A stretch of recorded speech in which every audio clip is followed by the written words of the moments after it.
Gonna put a fresh battery in. Hold on a second.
Check. 1, 2. Alright, so I got audio. Alright, yeah, I feel somewhat recovered from the road trip this weekend.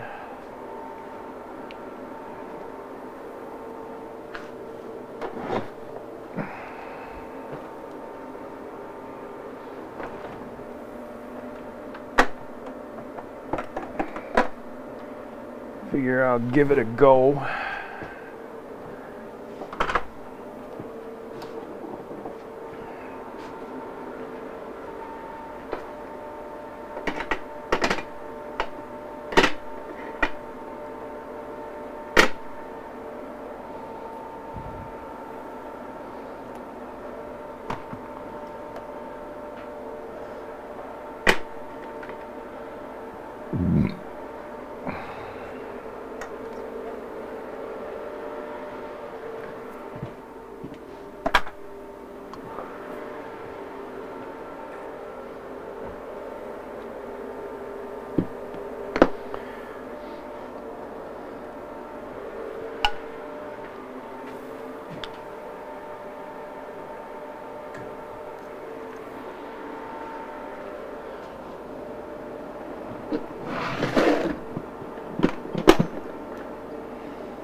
I hear rumors that we might have a slushy, wintry mix tonight.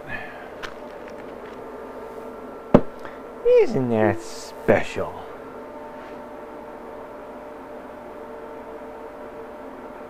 Video produce any? No, it didn't.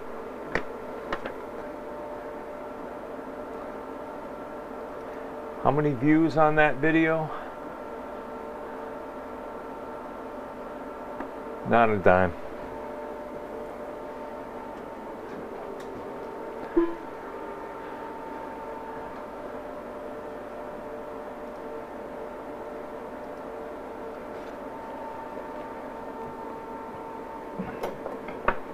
Not a single dime.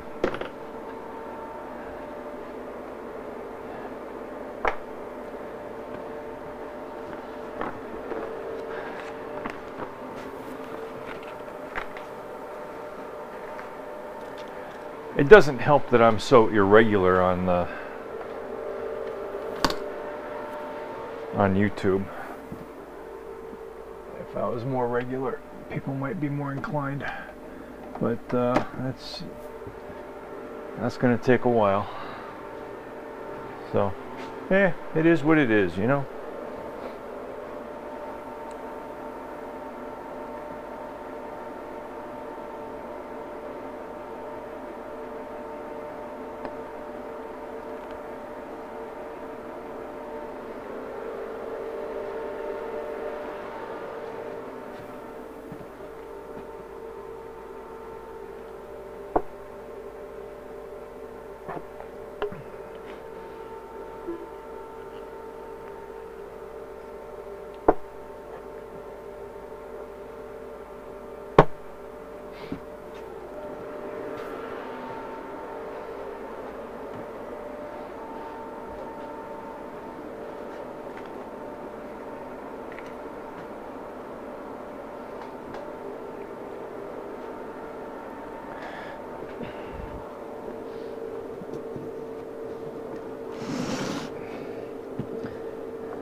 So I had a thought this evening,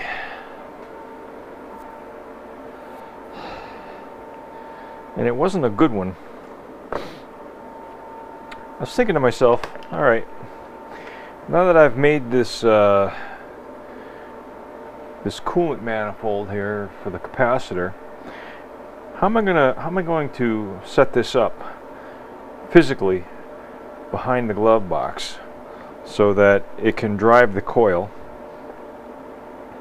and remain isolated from whatever surface that it's sitting on.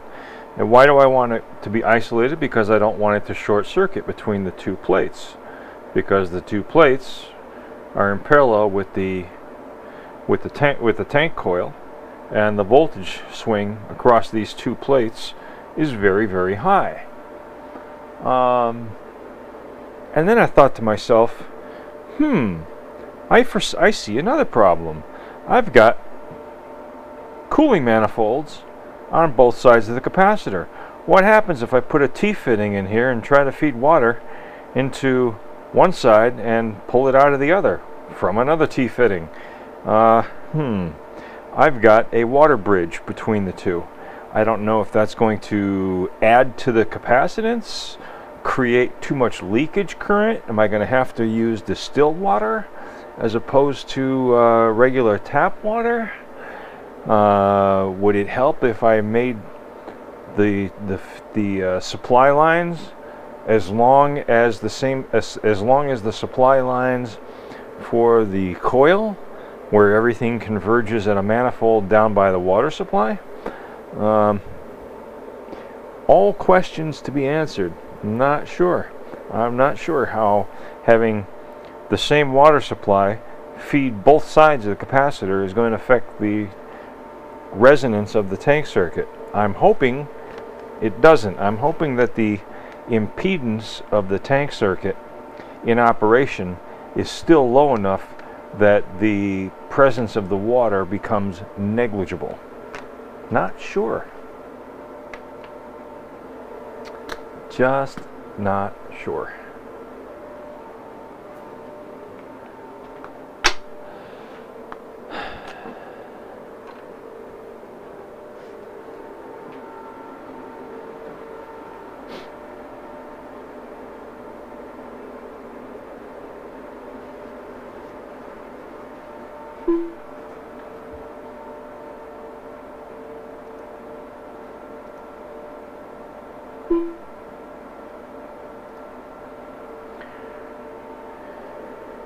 The other question is, when I have this thing in operation, where do I want to set it up? Do I want to set it up right here in my usual workspace, or do I want to leave this open and set it up over here? My thought is possibly to just set it up at the end of the bench here.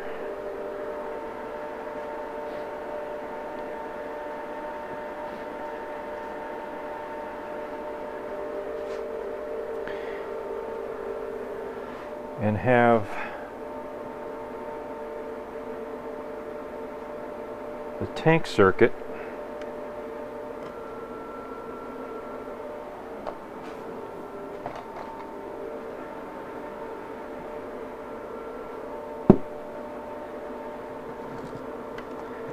possibly driven from the left-hand side instead.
I could probably turn off my room heater for now, huh?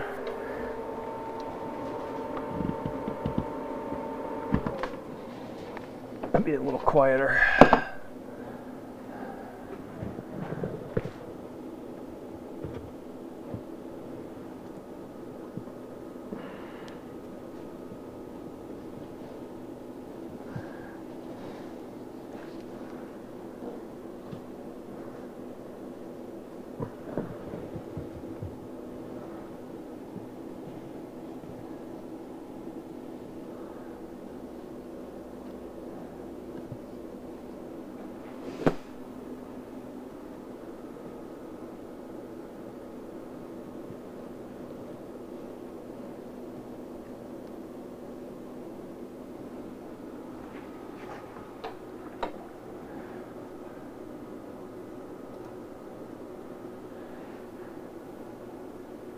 Miners keeping the lab warm. Yep.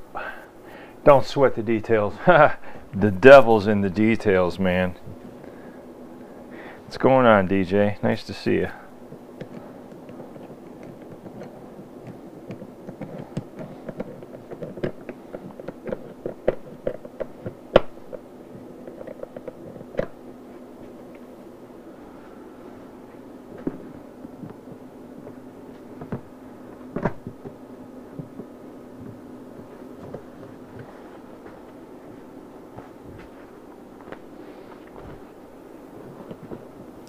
I had an interesting email dialogue with a gentleman while I was in Canada.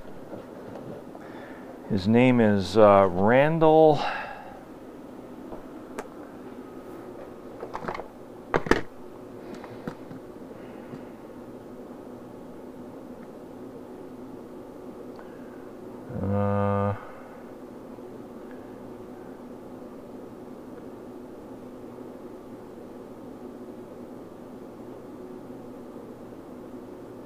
Randall Rathbun, Rathbun. I looked him up on LinkedIn and on Google. This guy is a green energy enthusiast and a scholared mathematician who has done some interesting work with some fairly prominent people who work at the university level and with Cisco Systems and with Google, solving some sort of database query mathematical problems. And he sent me a paper written by a guy who had a similar idea of harvesting energy using magnetostriction with a material called Terephthalin D. And in the paper, you know, they claim, you know, the extreme magnetostrictive properties for this Terephthalin D material. And I replied to him, I says, you know, this as of yet unnamed alloy that I'm working on, Terephthalin D pales in comparison by at least 2 full orders of magnitude. And the guy who wrote the paper was using met glass as a piezoelectric material sandwiched in between 2 pieces of this Terephthalin D to kind of rub them together and let the piezoelectric effect generate his electricity to self-power a sensor circuit that he was trying to make. And I said to this guy, well, you know, basically, first of all, I thanked him for sharing with me that paper, and I said, my idea is similar, sort of. And I explained to him, I said, I think the nonlinear characteristics of the material that I'm dealing with lend themselves better to direct mechanical output than they do to trying to use it to generate electricity. And I likened it to using a Peltier thermoelectric module. If you create a temperature differential on a Peltier thermoelectric module, it will produce electricity, but it's extremely inefficient. Whereas if you supply a voltage and a current to a Peltier thermoelectric module, it will create a temperature differential very efficiently. And I said it's pretty much the same thing with this magnetostrictive material. You can use it to generate electricity directly by placing mechanical stress on the material, but that is far less efficient than using it to mechanically actuate something by giving it a magnetic force and actually causing the material to deflect. So anyway, Adirondax, you asked me a question. I don't know if it was a comment you made on the video or if it was in an email, but you asked the question, how do I know that I'm going to form a crystalline structure? And the answer is I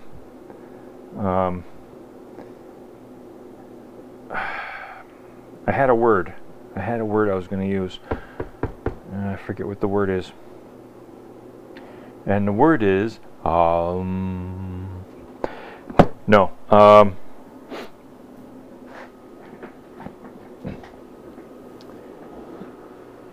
think of growing a single salt crystal. You start with a single salt crystal, and it grows upon itself naturally as the atoms align themselves and build upon themselves. In a molten metal alloy,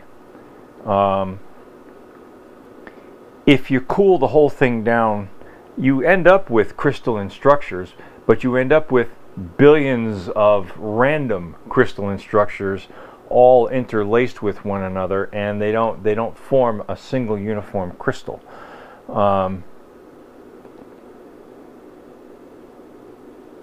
Even if you had a crucible, a cylindrical crucible with a flat bottom, and you cool it, what will happen is and you cool it from one end, you cool it from the bottom first, because you have a flat bottom and because you're cooling such a large surface area at one time, you'll end up with, I mean, the material wants to form a crystal, but what happens is, because you have so many areas at the same time that are trying to form a crystal, you end up with interlacing crystals again as it tries to cool. If you start from a tiny tip, the smallest tip that you can create, then what will happen is the chances are very good that you end up with a single crystal at the very tip of the material where it cools first, and from there it expands. As the crucible cools and the surface area increases, the formation of the crystalline structure expands to fill the entire crucible, but you still end up with a single crystalline structure, but it starts from a pinpoint area. So the smaller you can make that pinpoint area, the greater likelihood you'll have of forming a single crystal from the material. And yeah, that's the process.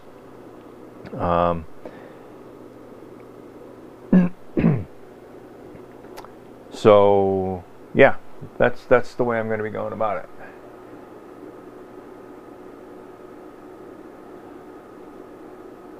Oh, how do I know that it's formed, that the process actually worked?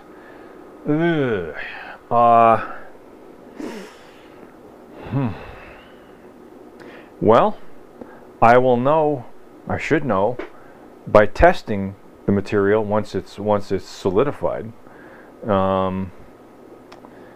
because it should exhibit the magnetostrictive behavior that I'm looking for. But other than that, you actually need to polish the surface and examine it under an electron microscope.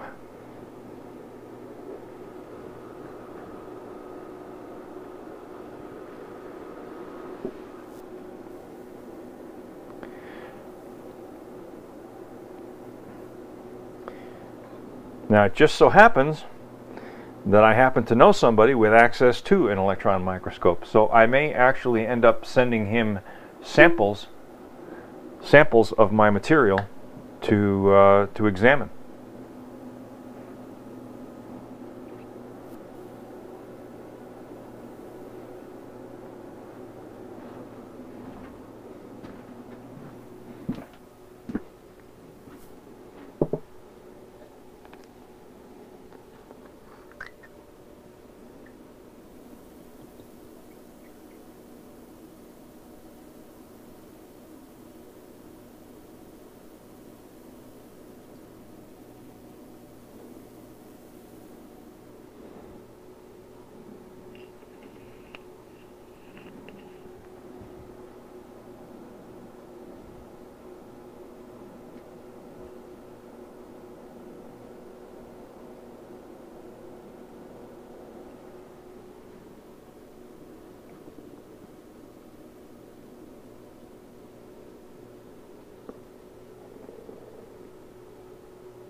So anyway,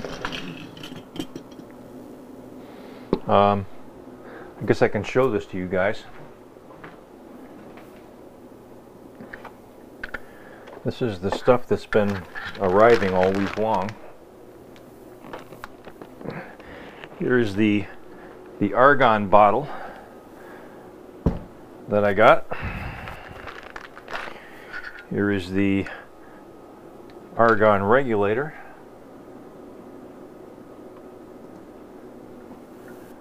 That came in to go onto the bottle.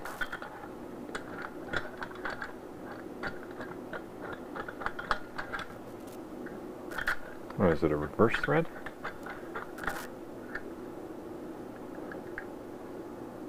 No.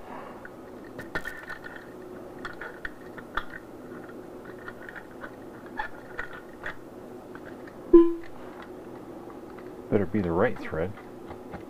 Oh, there we go.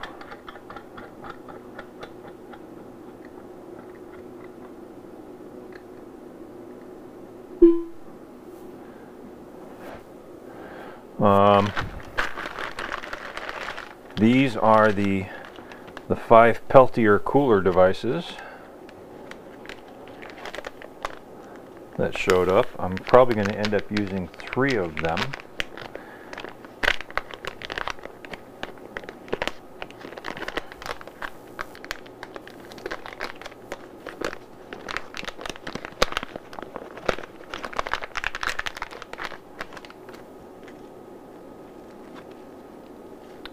These are kind of cool.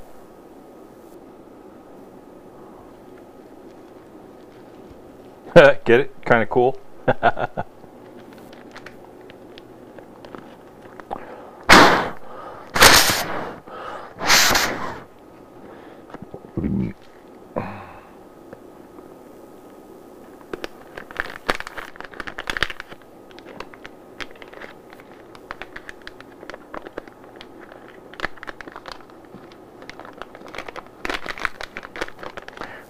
I can hear everybody groaning now.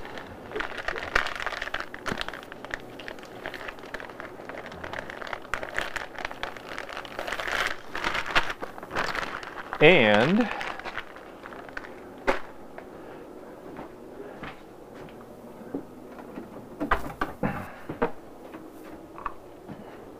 the vacuum pump.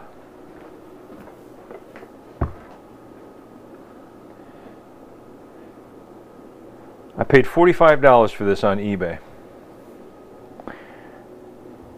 It is rated to produce a vacuum of 5 PA, which is approximately 75 microns, which is a really good vacuum.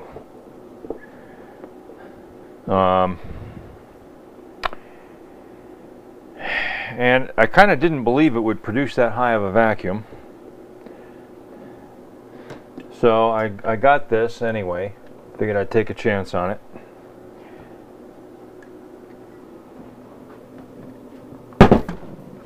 Is this going to fit? Nope, it's not going to fit. Alright, I have to put it down on the floor. Took a chance on it anyway. And it does. I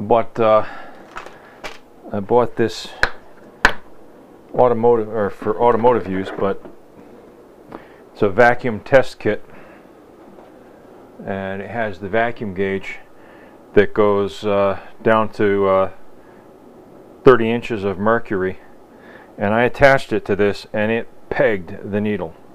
It went like to 30.4, 30.5 inches of mercury, which is as close to a perfect vacuum as you can probably get.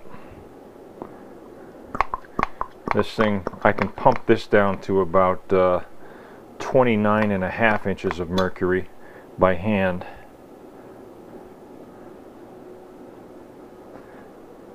This thing took it right down. When I first, there's a little story behind this. When I first got it and when I first turned it on, it didn't work. I filled it up with oil, I plugged it in, I turned it on, nothing happened. I was like, you got to be kidding me. So took it apart, And of course the Chinese use the cheapest possible spade connectors they can on all their wires in here. And one of the spade connectors fell off of the rocker switch. So I had to recrimp the connector and reassemble it and put it back together. And after I did, then it worked. So I sent a complaint to the seller. And it took them a while to figure out that I had actually fixed it and didn't want to return it. And they were very sorry, and they offered to send me a partial refund. And I said, okay, I agree to a partial refund.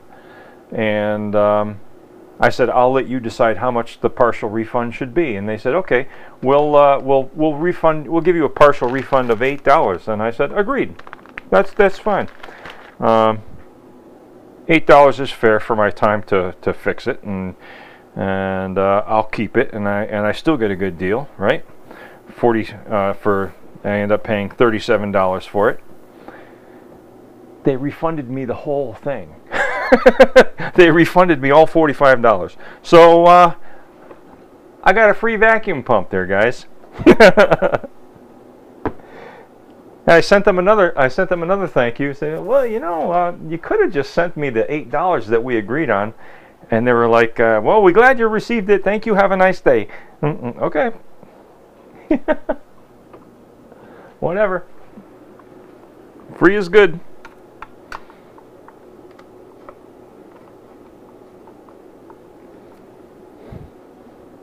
So anyway,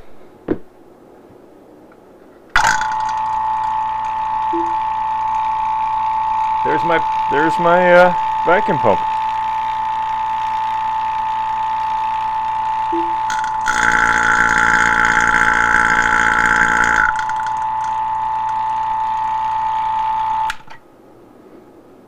Works really, really well.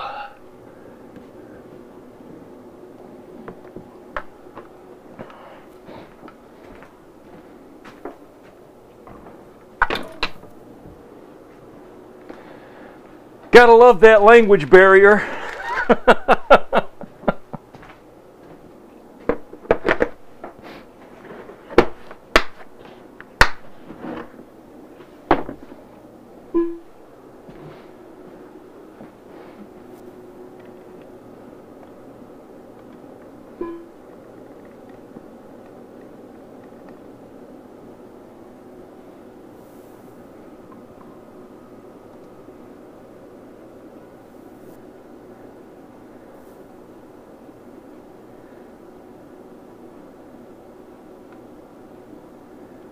Wonder how that will work when connected to the glove box with gloves installed.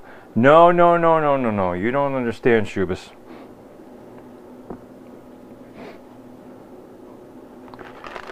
The vacuum pump is only going to be used on the transfer tube when I'm transferring pieces in and out of the glove box.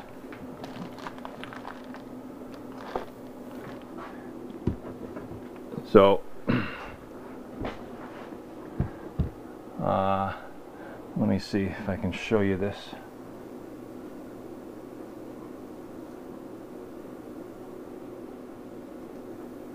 Yeah, all right, so you can see this. You got it now? Okay. That's what this manifold on the top here is for. I've got the one panel door. Oh shit, I should have left this inside. Whoops. Anyway, this panel door goes on the inside. This panel door goes on the outside. So I suck it down, flood it with argon, and then I can open it up to the inside.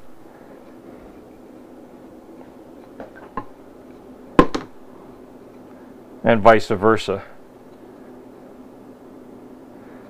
I can close it off,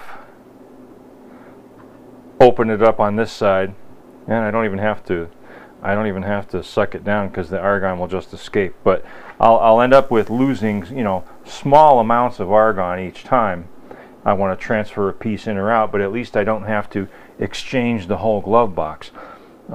It's going to be hard enough getting the concentration of argon in the main section of the glove box to a high enough concentration, but and I will waste quite a bit of argon in the process. I'll have to, with my inflatable bag, flood it at least 2 times, possibly 3 times. I've got about a cubic foot and a half inside the box, so I'll end up using close to 5 cubic feet of argon just to get it filled with argon the first time. And once the concentration of argon is high enough in here, then I just have to worry about keeping it in here and not allowing it to escape.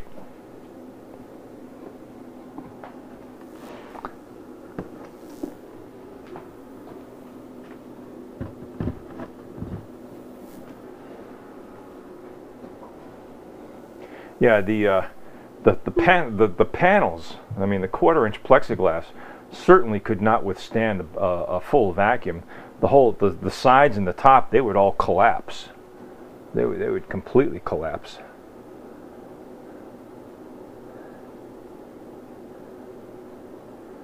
Otherwise the gloves would turn to basketball. Yeah, not only that, but there's going to be an inflatable Mylar bag attached to the valve at the top right hand corner, so that it will expand and contract as I insert my hands into the gloves and take my hands back out again, so that there's no pressure buildup or no vacuum inside the box itself. It's always at a neutral pressure. I've already tested the transfer tube. The transfer tube, being cylindrical, is in itself a very rigid structure, and the small surface area of these 2 panels, even though they're only a 1/4 inch thick, they only bow in just a little bit. I've had it under a 27-inch vacuum with that tire inflator that I used for 10 minutes or so, and it didn't lose any vacuum whatsoever. So, you know, I've got a good seal here. But yeah, so we're good. We're good.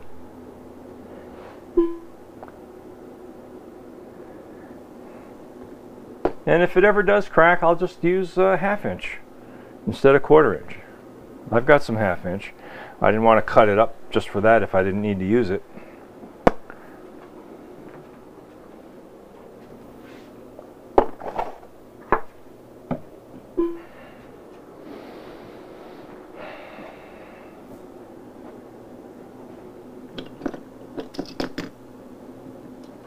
Yeah. Shubis worries about everything. Alright.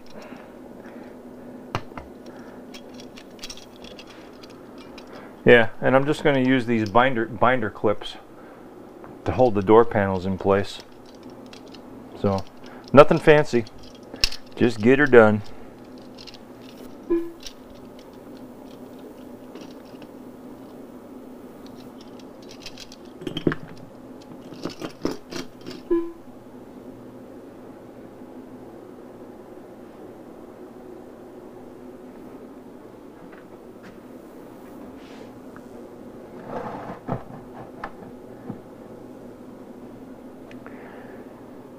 Alright, so I need to think about my coil, because I want to operate close to the same frequency range. I've got 1, 2, 3, 4, 5 turns.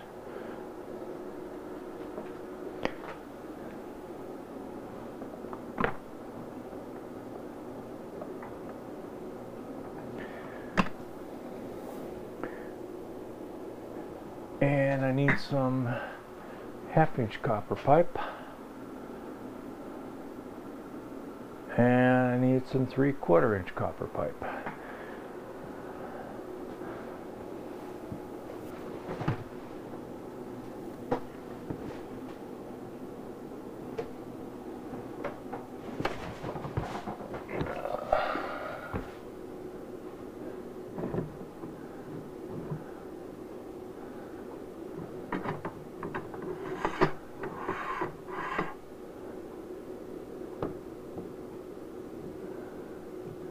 also need something to form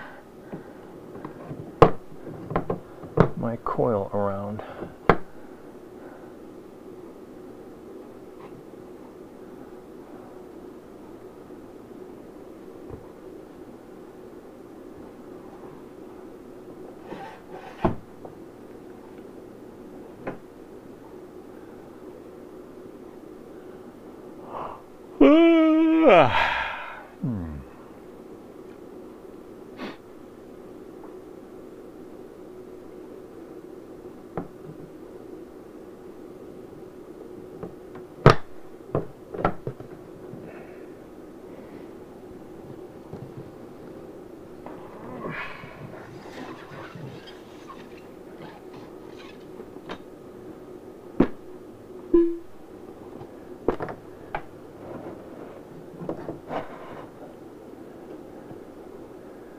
This might work. Is that 1.25 inches?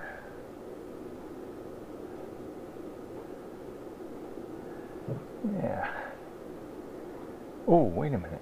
I know.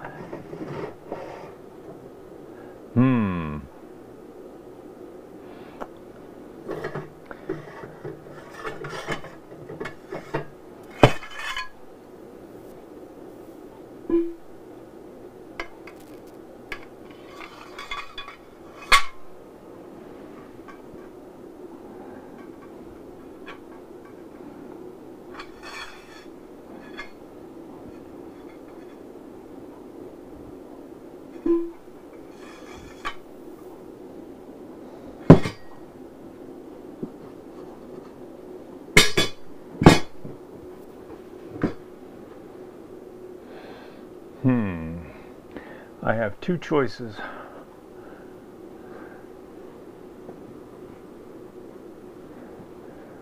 For my coil form. One is 1.25 inches, the other is 1.5 inches.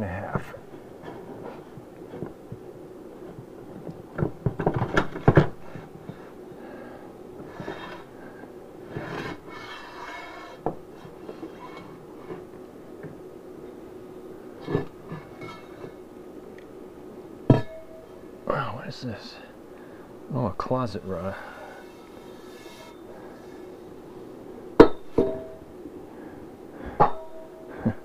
I bought this thinking I was going to use it for my bike frame. Didn't quite cut it. Also way too heavy.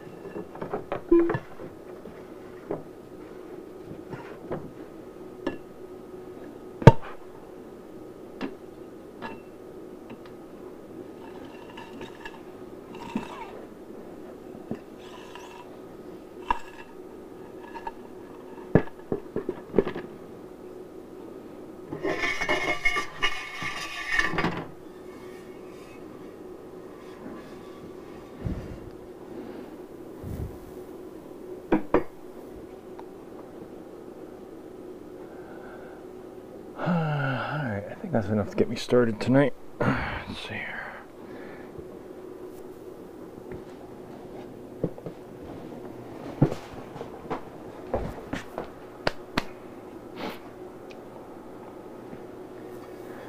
My fly's open. You know, I didn't believe you, but I checked anyway. Jerk.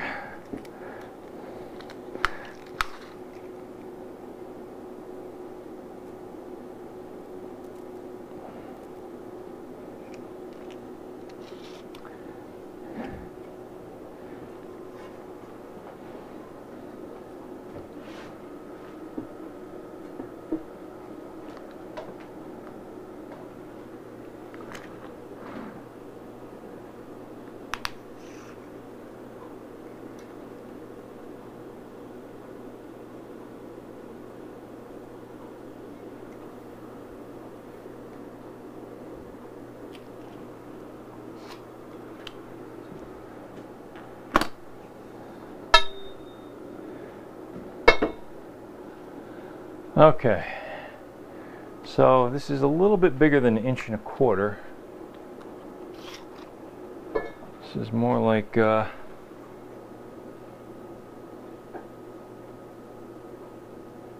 inch and 5/16.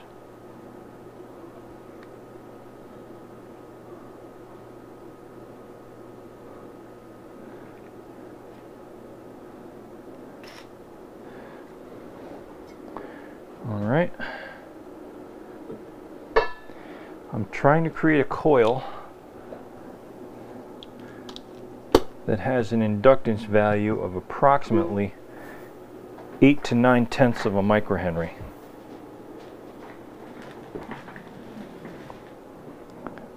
Mr. Langwell,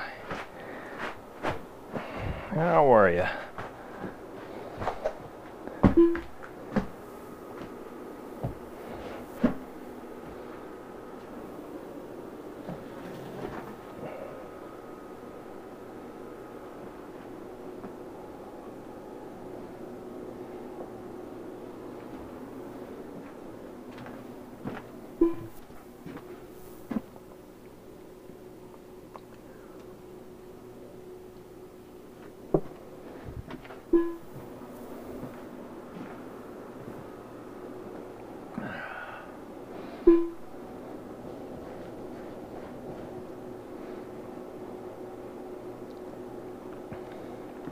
Yeah, I'm good. I'm good. How you doing? Yeah. How you doing?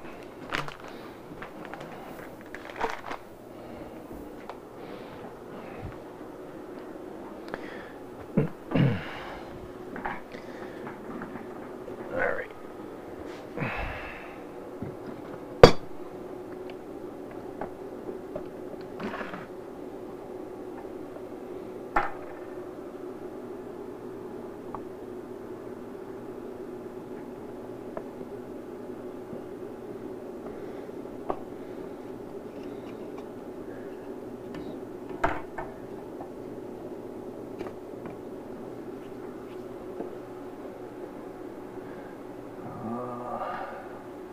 Let's move this up there.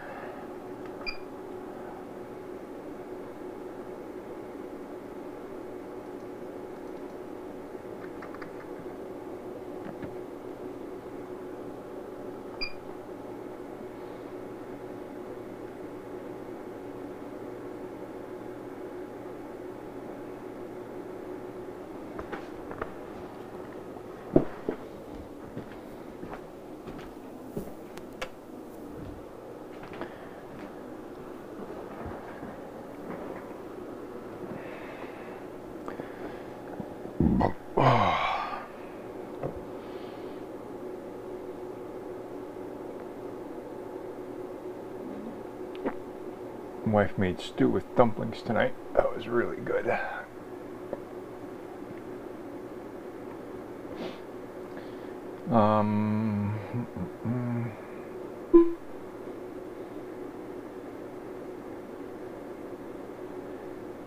Wine or buy it? Buy it? Where would you buy an induction heater coil? No, I'm gonna wind it.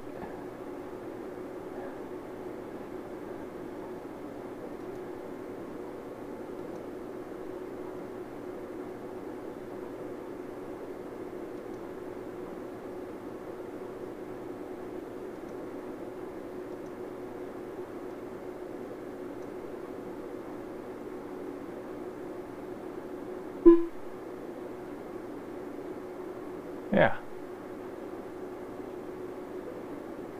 3/8 inch copper tube. Although I will be trying a technique tonight that I've never used before, and I'm going to jam it with salt before I wrap it around the pipe. So we'll see how that goes.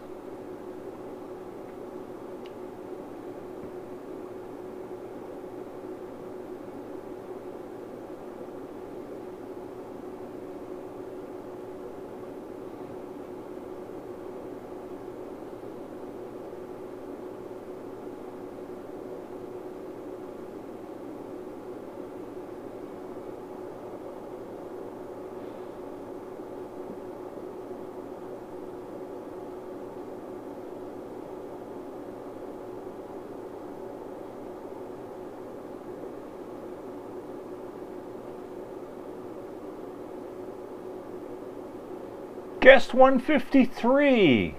Wow, look at that. I'm so glad you could join us.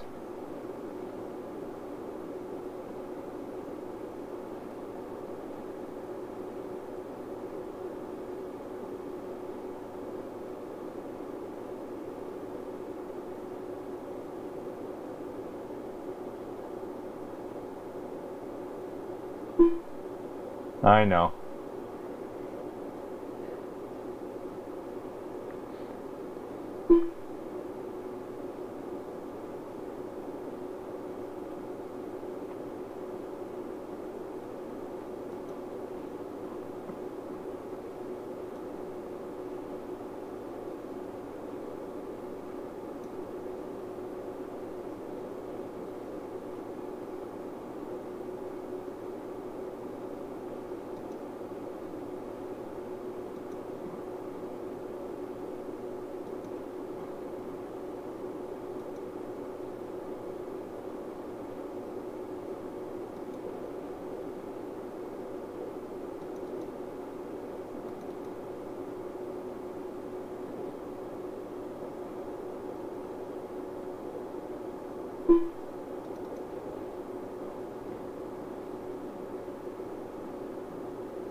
Alright, that inductance calculator does not take into account the diameter of the wire. I've got one that does, though. There's the one. This is the inductance calculator that takes into account the radius and diameter of the wire itself as well.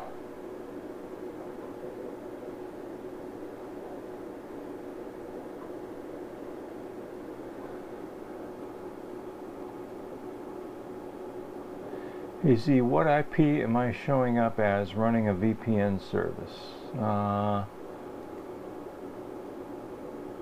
Wow, I guess you are. You're not Roadrunner.net anymore. You're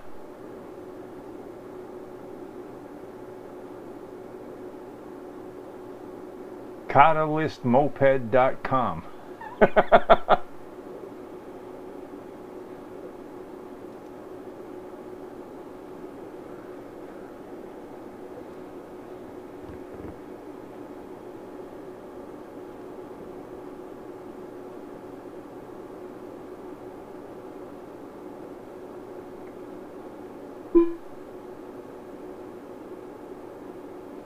Coming to you out of Toronto, Canada. What VPN service is it, and is it free?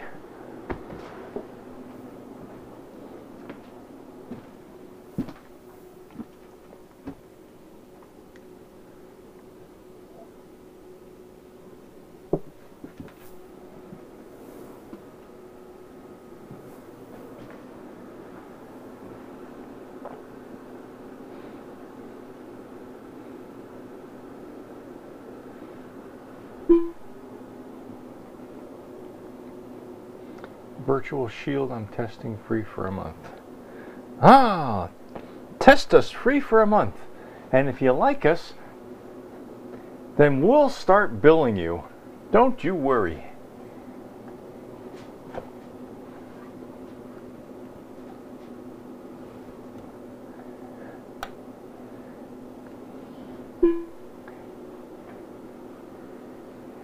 If I pay for the year, it'd be about $4.95 a month. Yep.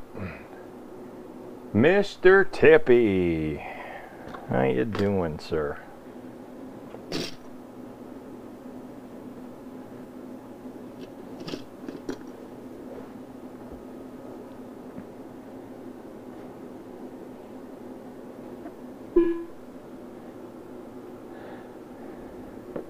I showed that Mrs. Mrs. Brown's Boys clip that you sent us to my wife as we were driving up to Canada this weekend. She thought it was funny.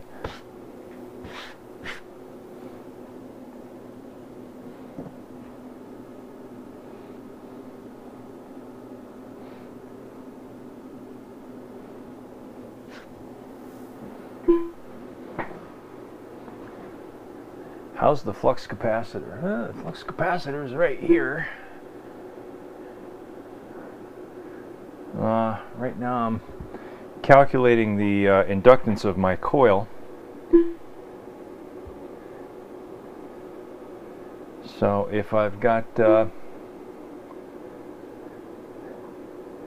my radius diameter to the center, it's going to be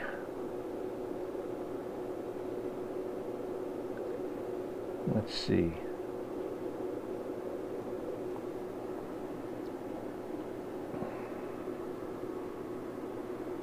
Where's my ruler?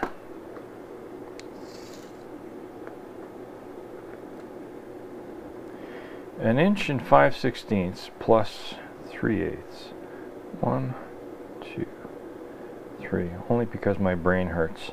So let's see.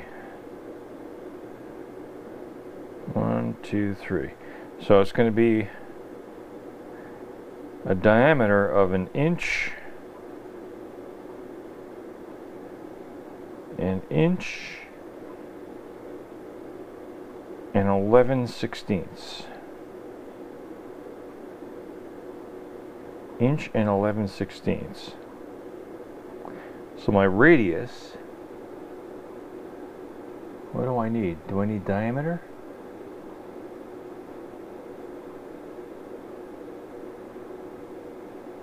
Yeah, I need the diameter for the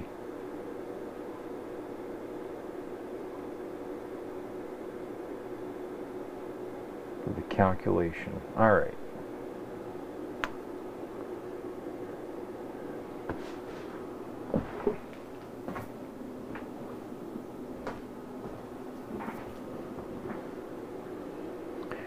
So 11 divided by 16.6875. My diameter is 1.6875. My number of turns, they say that the girth is what matters, or the diameter if you like.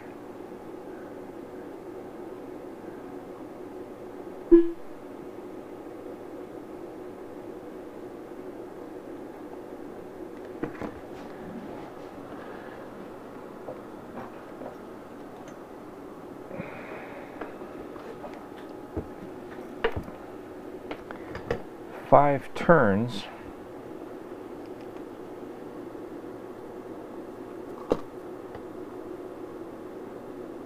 ends up being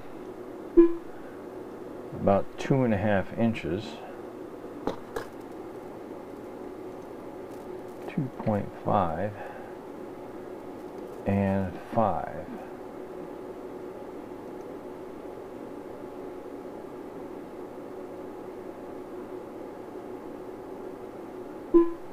What just happened there?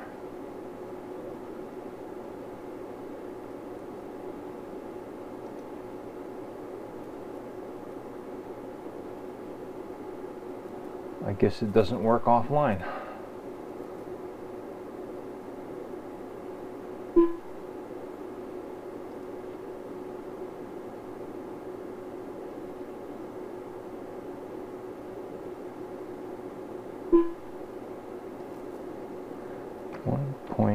.6875, 5 turns, 2.5 inches long.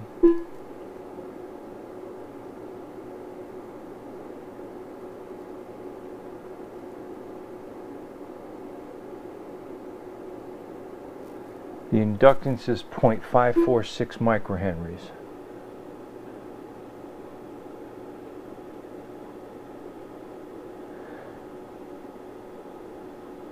So that's good, that's fine, because I need a longer coil. I need a longer coil for the for the whole thing. Probably going to go 7 turns.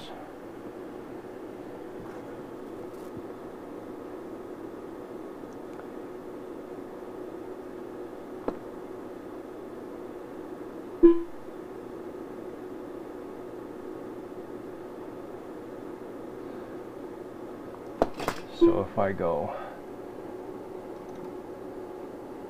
7 turns and 3.5 inches, that'll give me 0.819 microhenries. Wow, that's exactly what I want. So I'll have 7 turns, 3.5 inches long.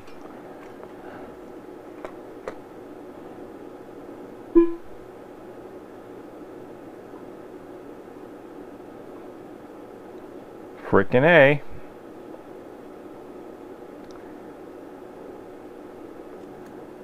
One, 2, 3.5. If I go 8 turns and 4 inches long,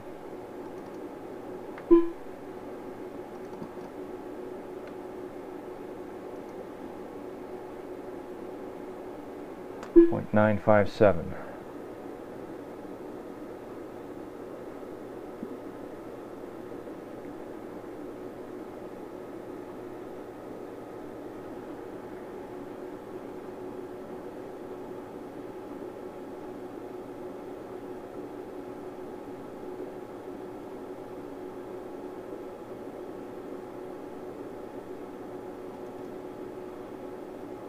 I go 7 turns and 4 inches long.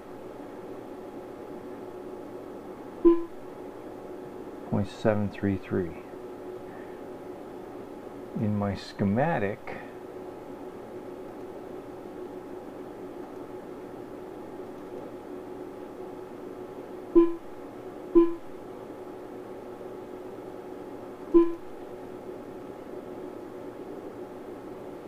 I've got 0.85 microhenries.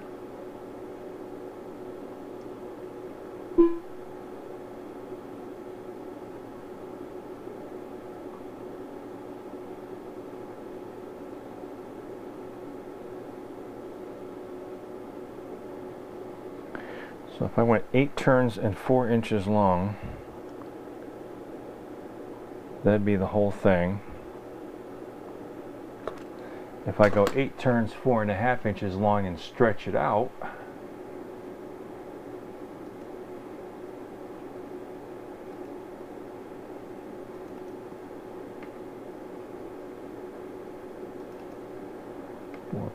.5,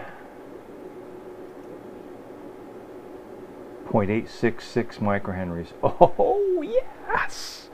Yes! Yes, yes, yes.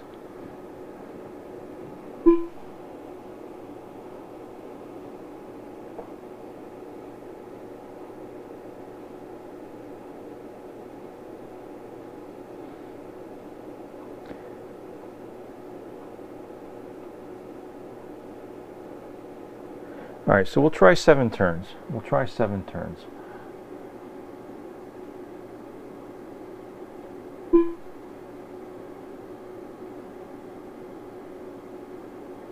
I do have the coil for copper tubing.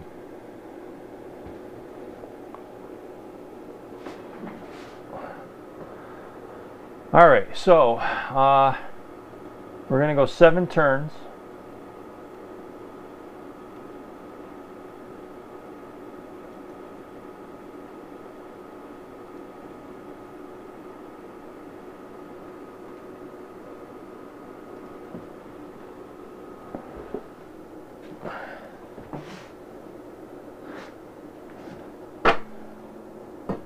Around a coil form that's 1 inch and 5/16 diameter.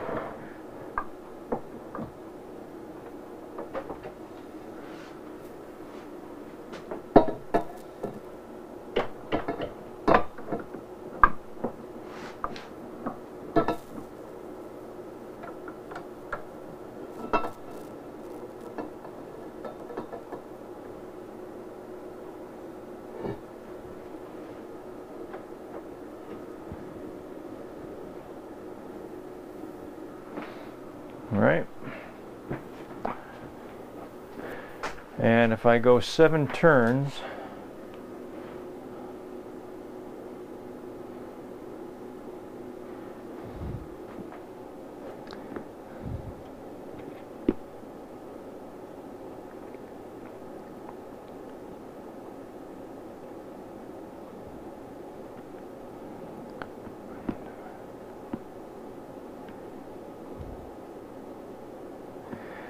I have a diameter of 1.6875 times 3.1415927 equals, I have 5.3 inches per turn times 7 turns. Wow, 37 inches.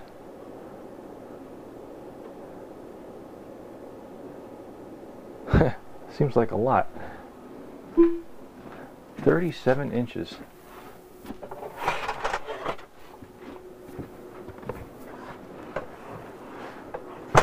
So here's my copper pipe.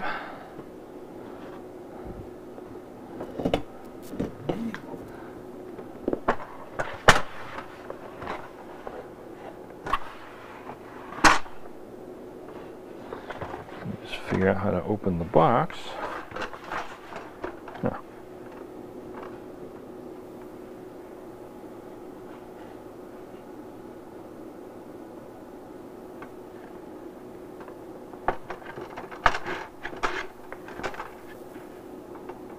Oh, that's a secret.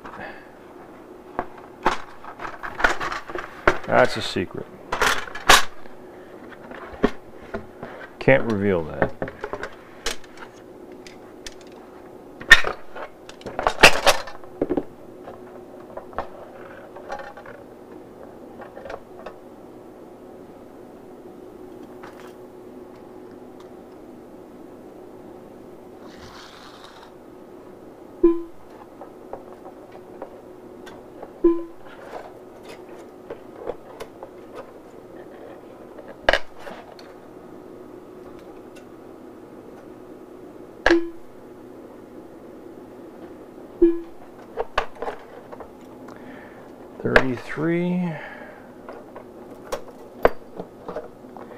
There's 37, and I figure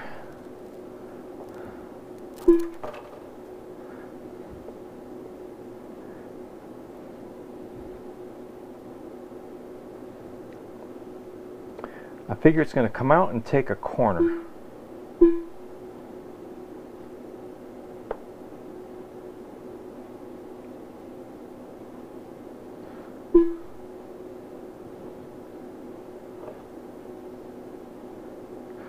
Come out, take a corner, and then I'll attach fittings. So 37, I'll give myself another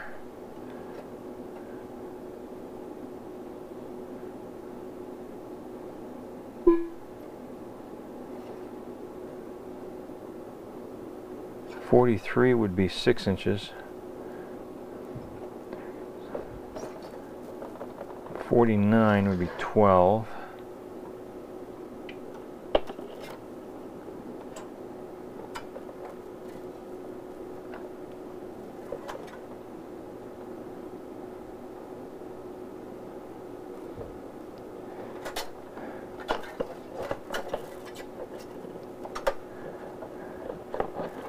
And I'm going to go 55.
The fastest rifle in the Old West.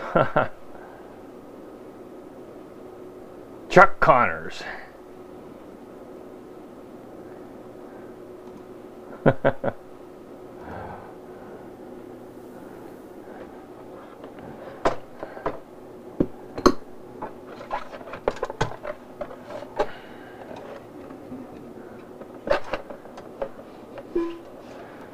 All those stupid shows to keep people entertained so that they didn't pay attention to what was really going on around them.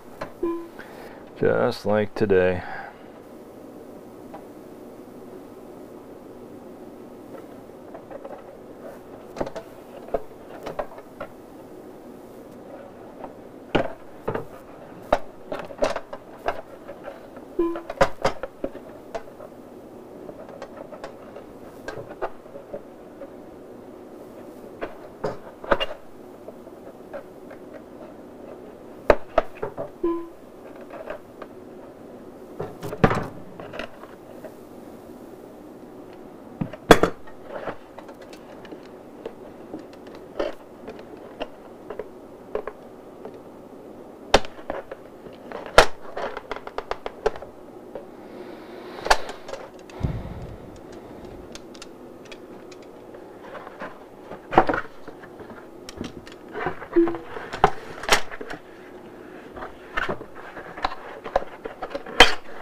All right, so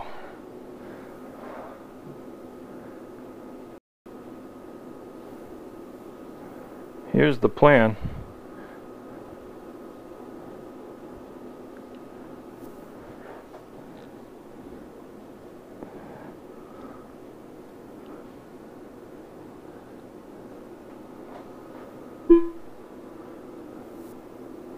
This is my section of pipe. I'm going to have about 6 inches on one end, 12 inches left over on the other to make the bend to come back towards one side.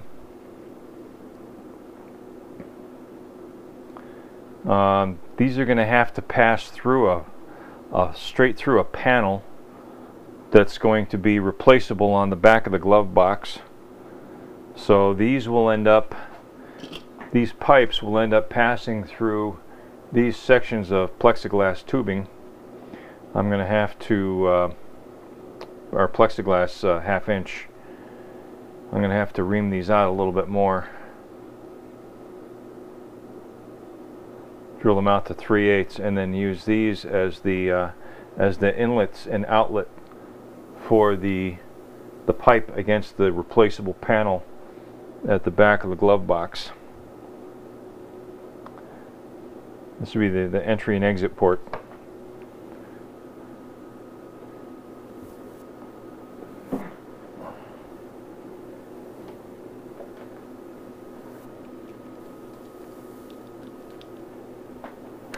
And to fill it, I'm going to use a funnel and tap it down.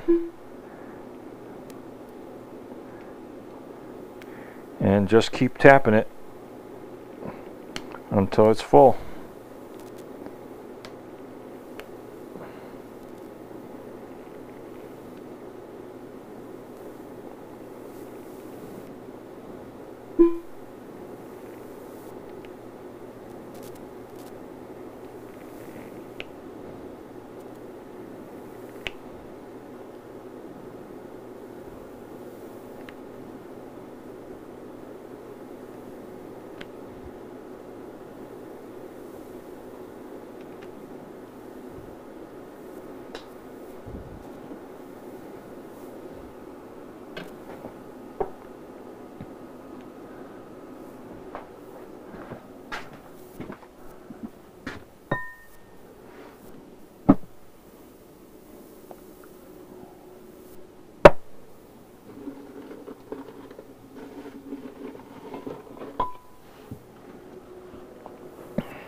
What are you guys talking about? Good shit. Uh-oh.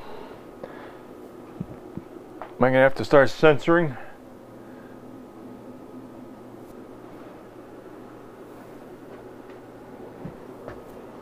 This is a family show.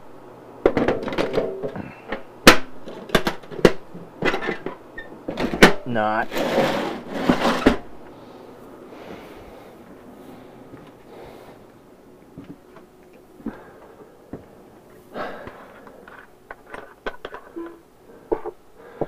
I'm gonna have to get a video clip of this action here.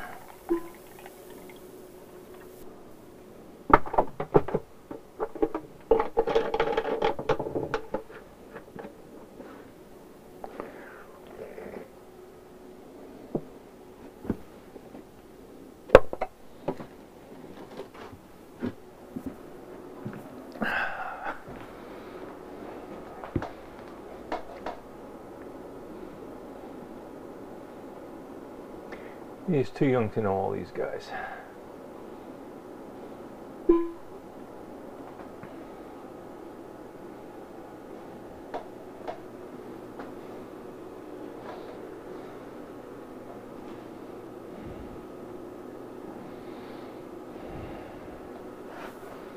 Alright, let's move this over here. Let's get the camera over here.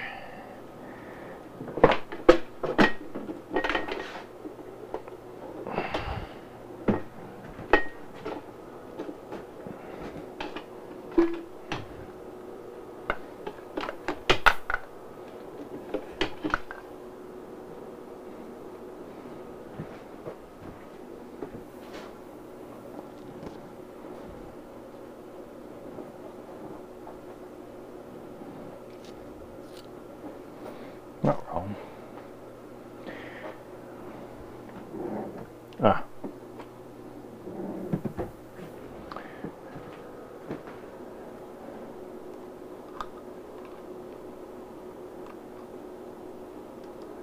That's what I need to get. I need to get some more batteries.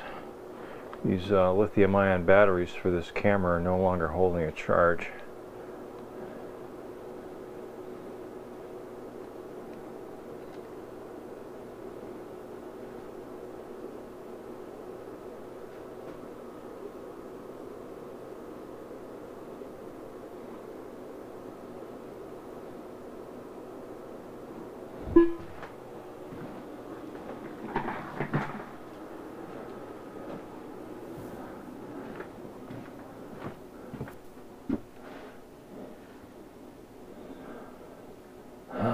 Let's see, a little cup.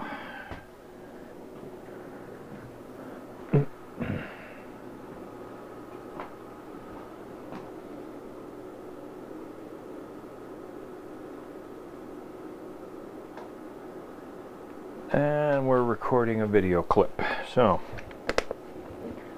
got some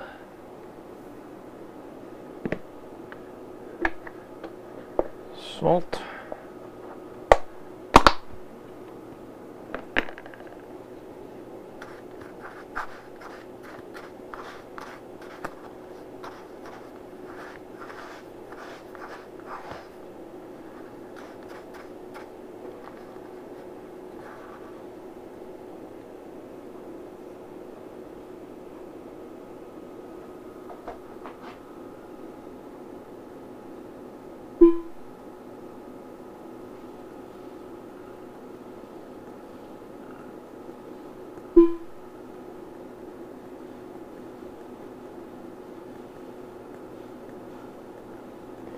And it appears to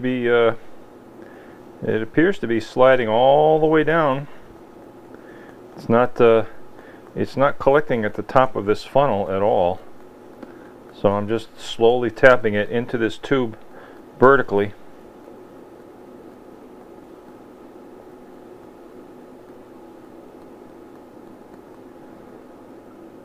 and it's filling up.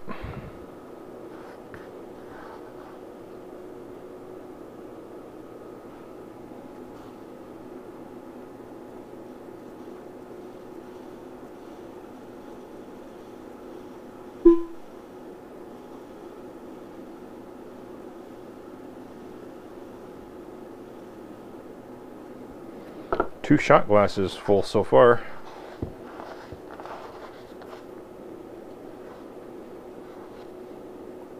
Oh, I should maybe a shot glass and a half. These aren't completely full. These are little plastic party shot glasses. Oops.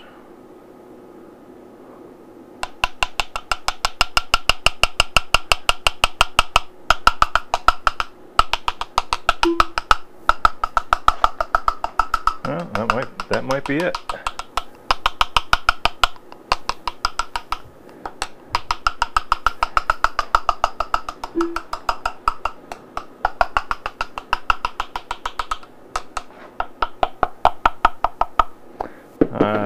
George, I think that's it. Wow, that's cool. All right, so I now have a pipe full of salt. It's a lot heavier than it was before.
Like that.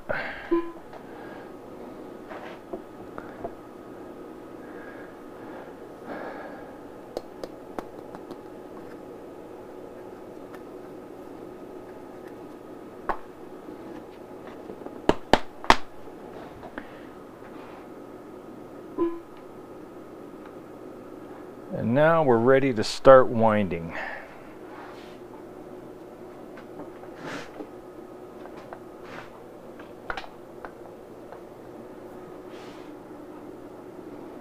And the question is, will I have the room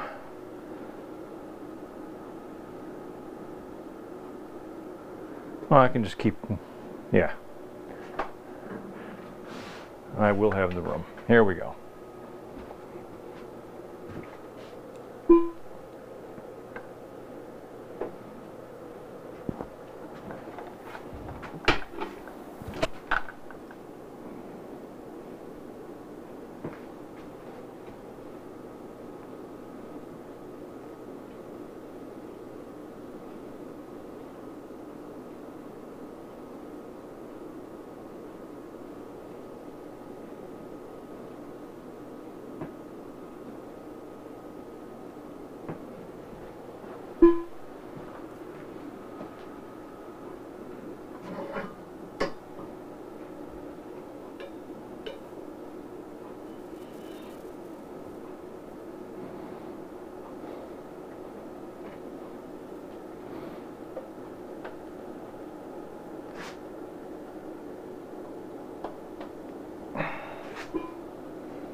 So it's not remaining perfectly round as I wrap it around the pipe.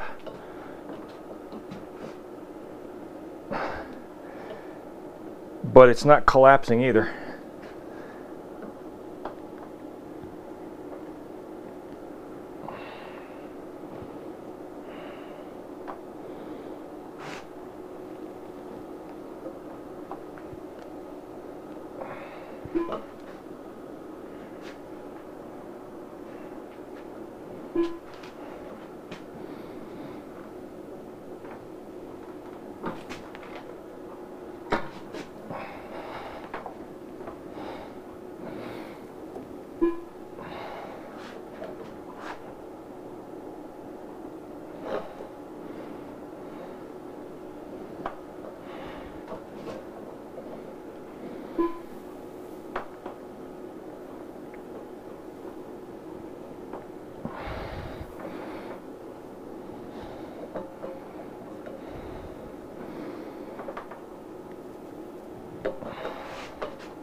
So I've got 1, 2, 3, 4, 5, 6, 7 turns.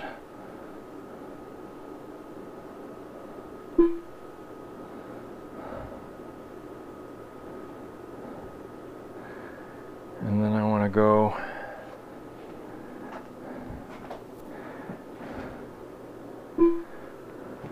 I want the 7 turns to be 3.5 inches long.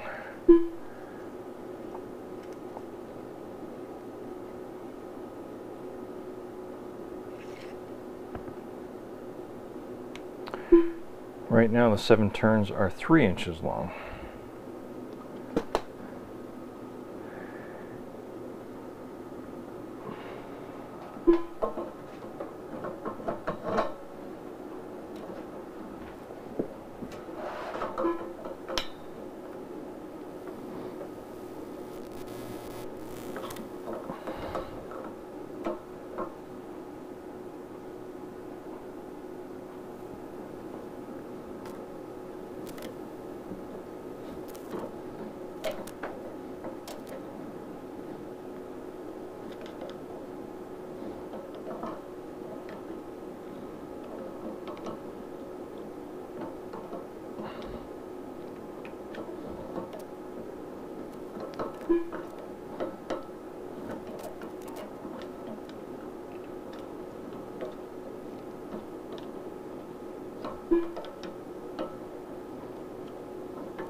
And now my coil should be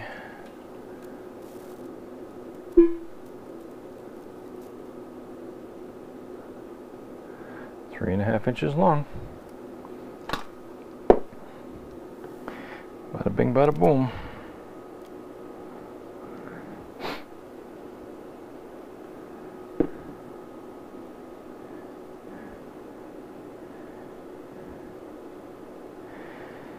So,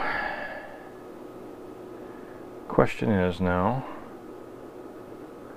I want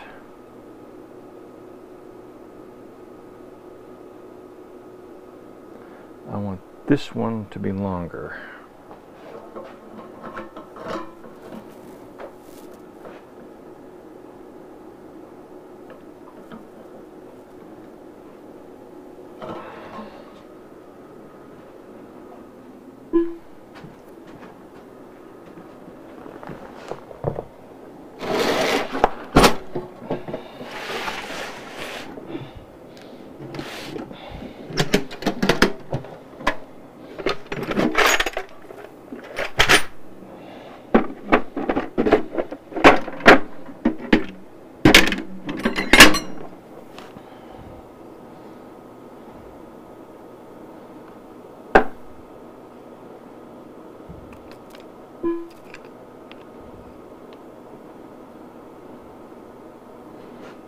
Ah! Now I can use my my tube bender on this last section here.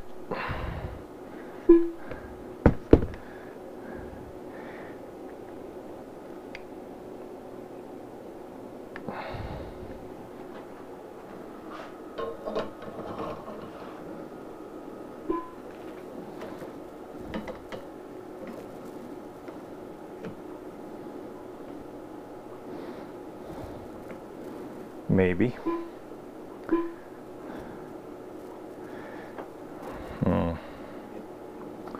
Easier said than done. Hold on a second.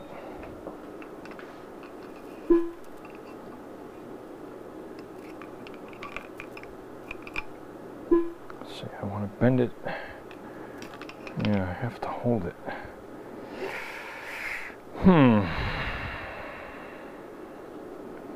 How do I hold it?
Ha! The persuaders.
Okay, so that's it. I ended up with only one small kink right here where I doubled back on the bend of the coil so that they could both be in the same plane. But other than that, the coil came out pretty much perfect. The copper tubing is flattened ever so slightly. It's a little bit wider than it is deep. That's okay, as long as it didn't collapse and the salt kept it from doing that.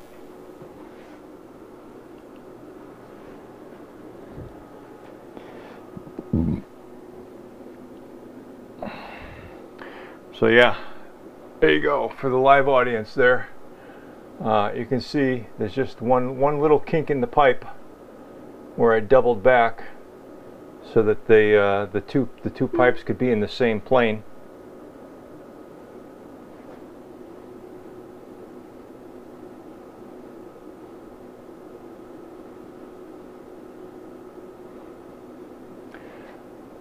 These will come out of the back. This will make a turn, and then this will make a wider turn coming off this way. My capacitor will be out here somewhere.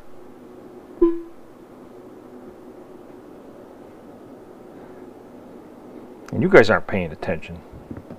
Why am I even talking to you guys? I don't know.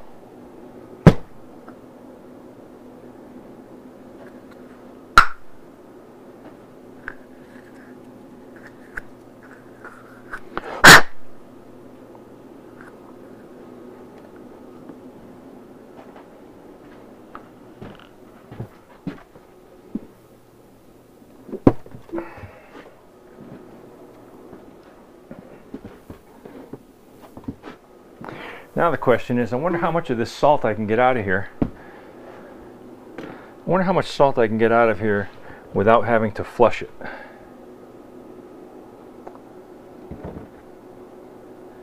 No, you're talking about Swiss chard. What the hell?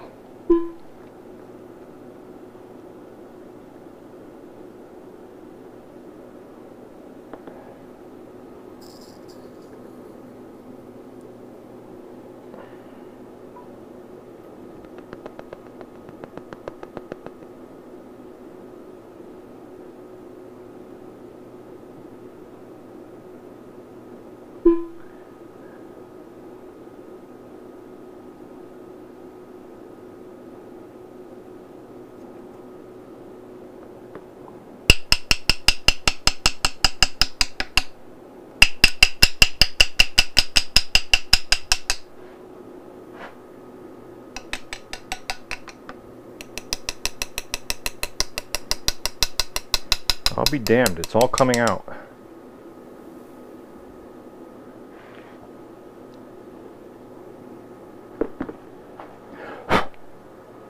I don't even have to flush it. I can just tap it out.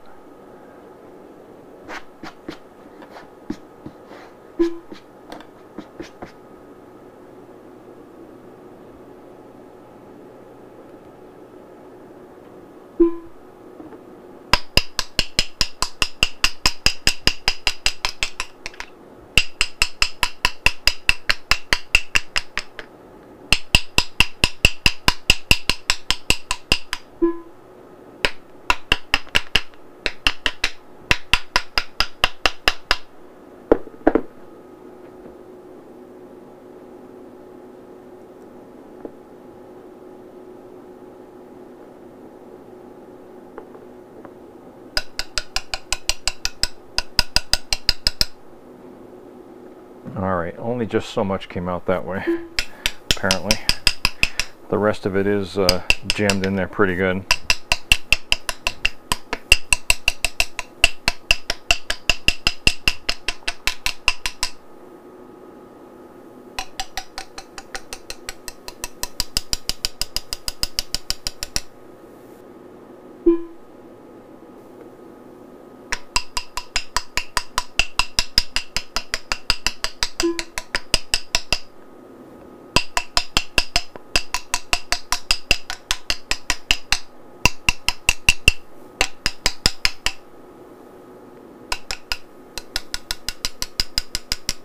Yeah, still coming.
Well, you don't like my tapping. All right, all right. I'll hook the air compressor to it.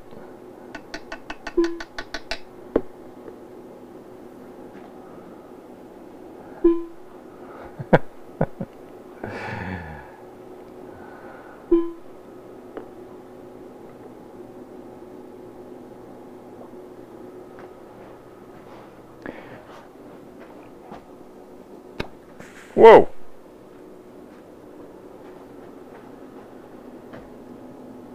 I don't think I need to hook the air compressor to it. Watch this.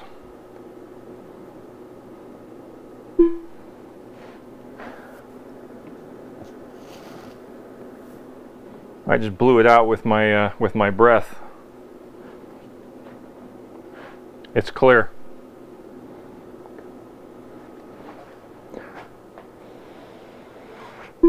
It's clear and clear. That's it. Done.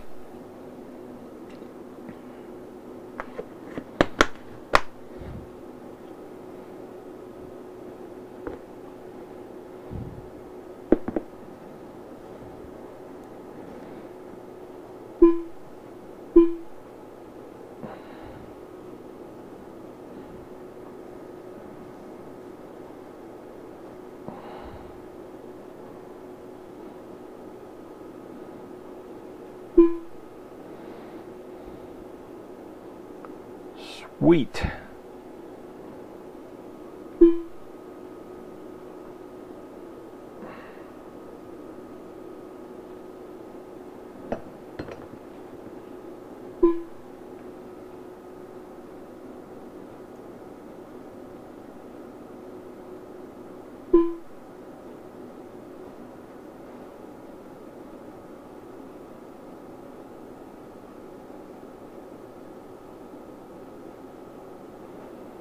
I am too mean to die.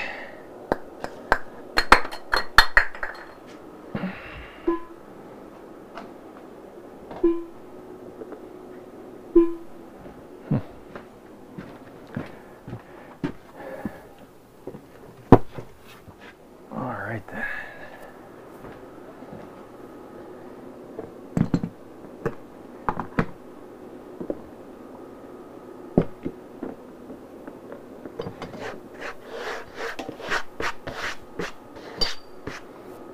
Probably should vacuum this off instead of just sweeping it to the floor, because all I'm going to do is track the salt around.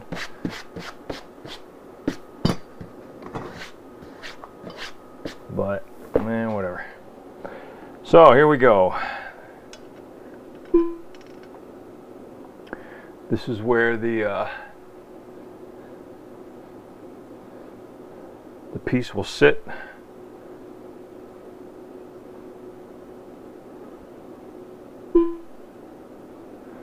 And then I'll slide it out slowly past the curtain. I'm going to make a ceramic wool curtain with a circular opening to pull this through. And on the opposite side will be a cooling fan. And it will come out very slowly, probably over the course of maybe at least 60 minutes, possibly 2 hours.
Time for glowing metal. Pretty soon, Alan. Pretty soon. Pretty damn soon. I know you're excited to see some glowing metal.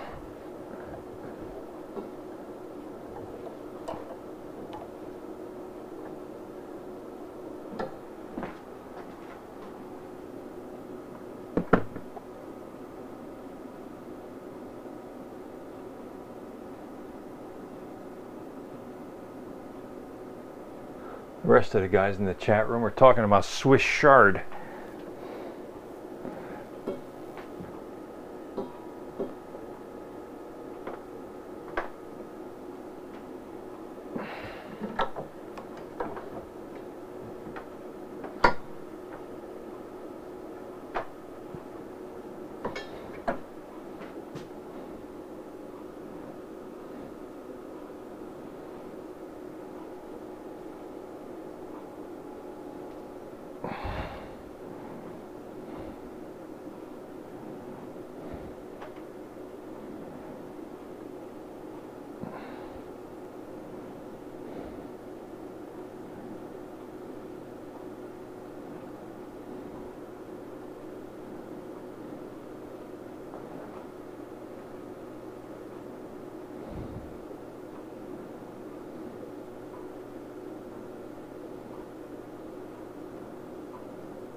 Being horizontal won't affect the crystalline structure grain. I don't think so. I just think it's a little bit more difficult to I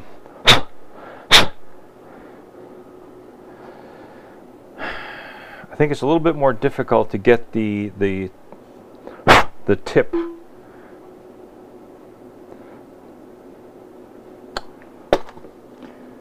but it'll be a lot easier to extract the completed piece, the work pieces.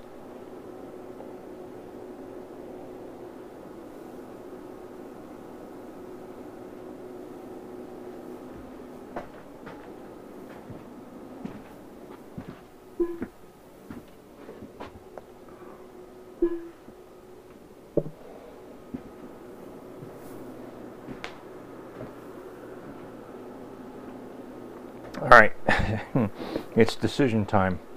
Do I turn left or do I turn right when I exit the box? I think I'm pretty well decided that I'm going to have the box at this end of the bench, and I'll have the electronics to drive the coil over here. I'll have my argon bottle on the floor to the right hand side, or perhaps underneath the bench here,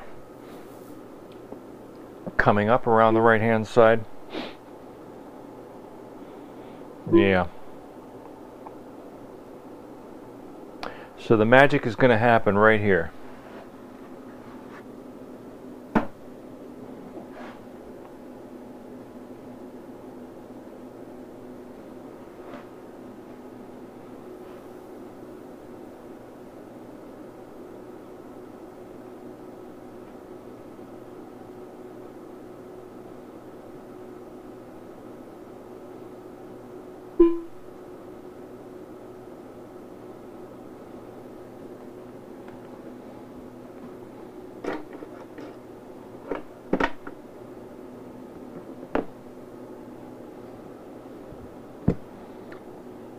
And I confess I don't know who this Wrangler Star guy is you're talking about. So I'm not even going to engage in that conversation.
So I'll just do this.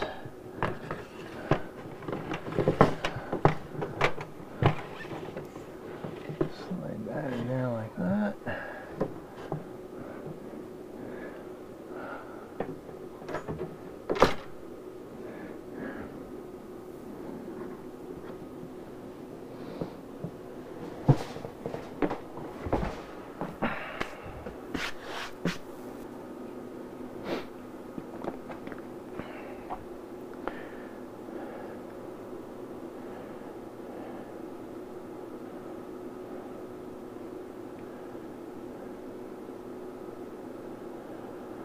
Alright, so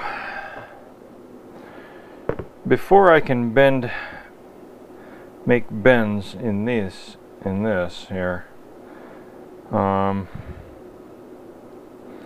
have to pass this through the back wall.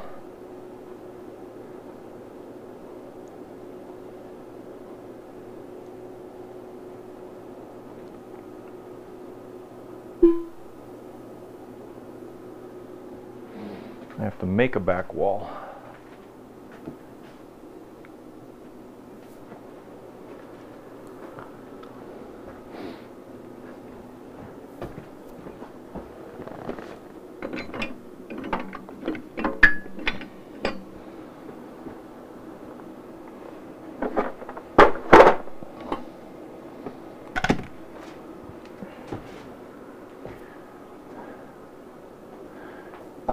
$9:30.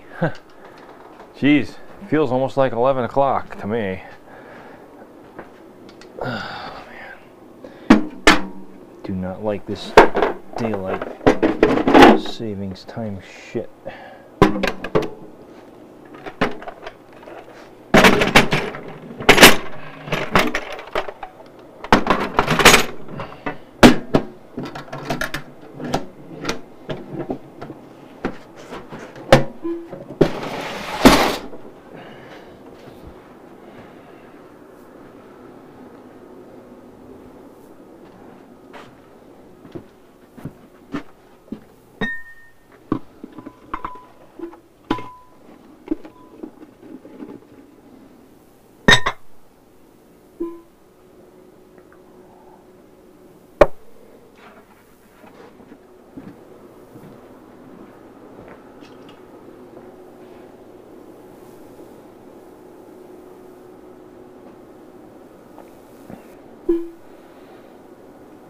My captain, Dead Poet Society. I think Kirk is still alive. May go into the 20s here tonight, single digits later this week. Wow.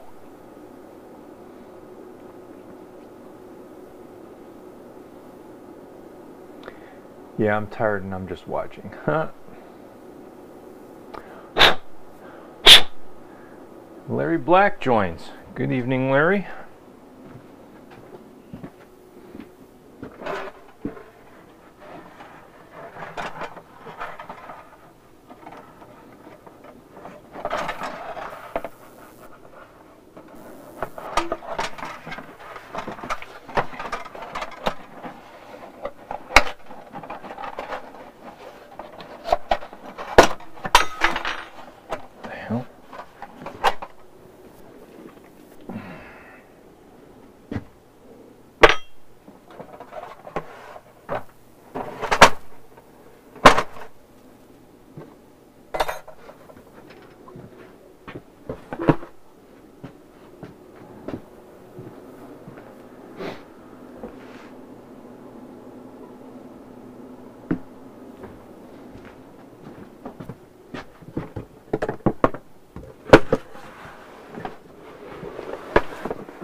Disney Joe has quit. Did he even say goodbye? Wow.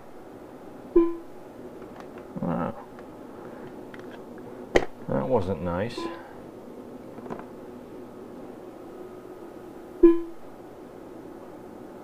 Good night, Gary.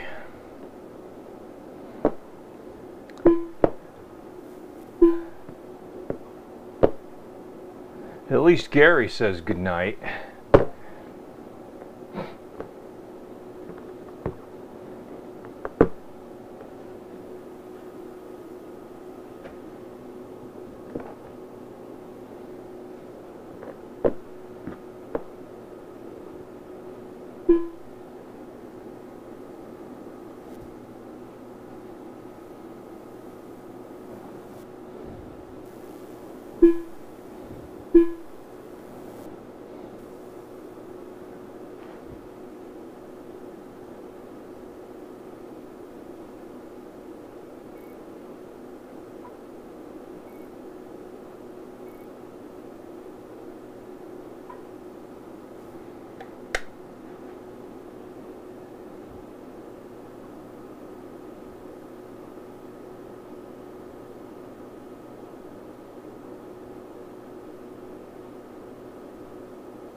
Alright, he gone. Only 9:30 here. Yeah, it's 9:30 here. Too early for bed. So you're back on Eastern Standard Time. We don't know chime change.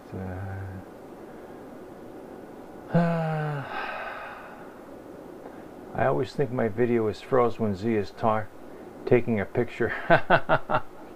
No, it's not frozen. Well, Z did get something important done tonight without a problem. Yeah, that's kind of cool. That went pretty smooth. I actually wanted to get more than this done tonight, but I'll take this. This is good.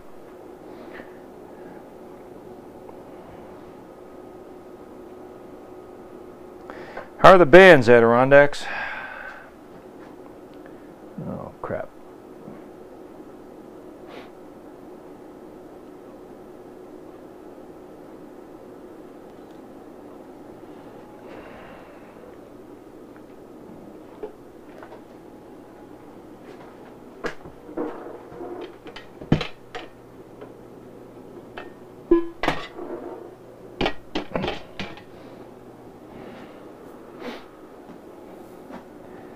Be in the lab tomorrow? Yes, I will. I will be in the lab. Haven't checked.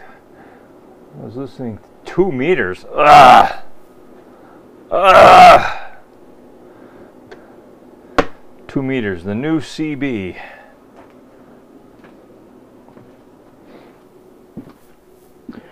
Guys on the radio talking about talking on the radio. Oh boy.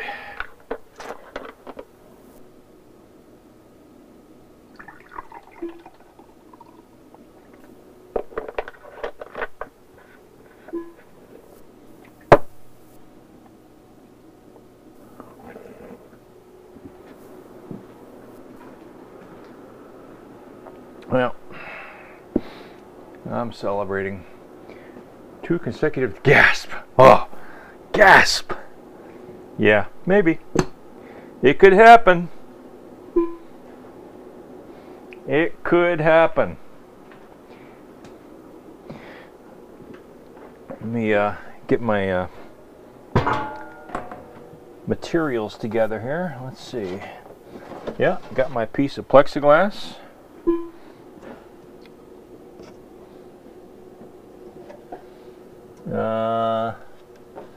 I don't need the 1/2 inch.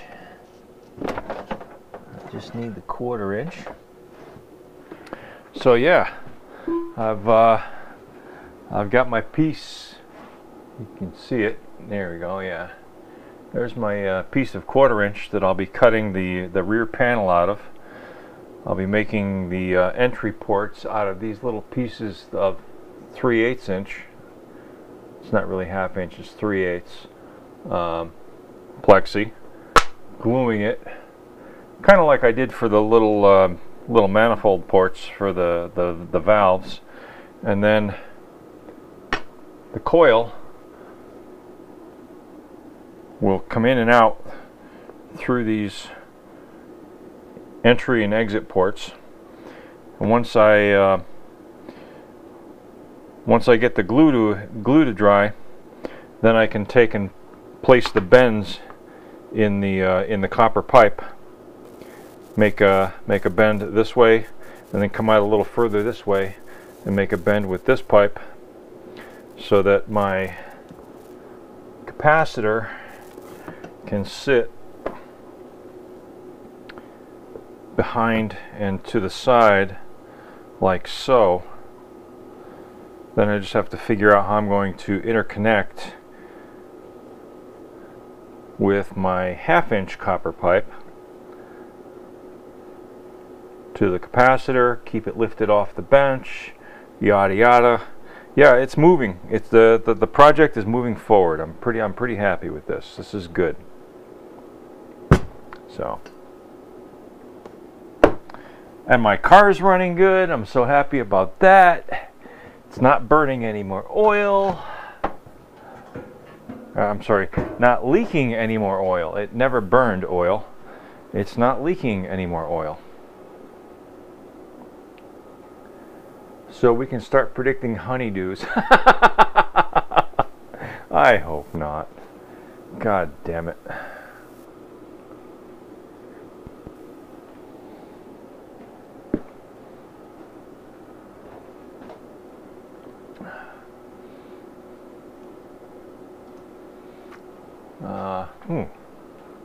I never repositioned that camera, huh? Alright, so my ham cam is now the vice cam until I do this. And now it's the ham cam.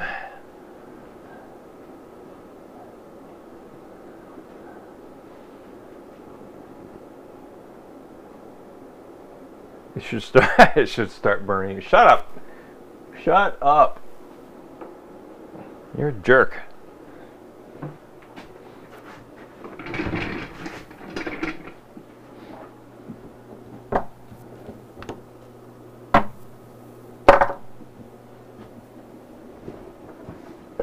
Just a quick listen here, see what we got.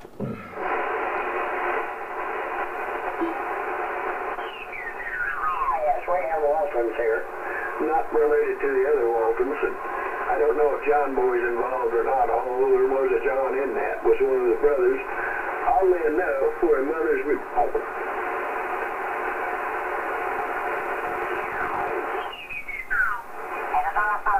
negativo, conecta con el negativo que va para abajo.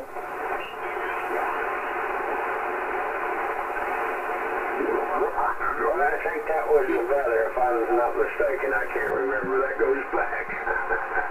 That goes back longer than I care to admit being here. Okay, very good, Bill. I was just wondering about that, and enough with the frivolity. I'll get it back to Tony. Someplace on my bucket list there to go visit Mother. That's 3001, so he can run a kilowatt with it without any trouble. Oh, okay.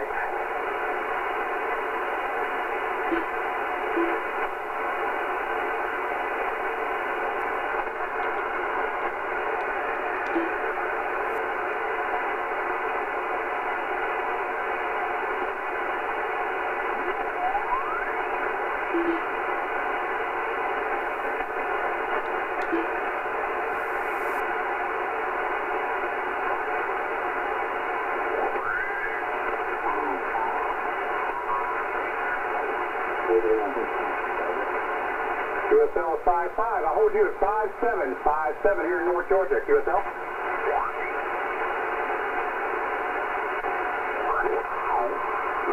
Especially when you get far north. If you watch that show, Shetland, the rigs and Dales on the roads now that are.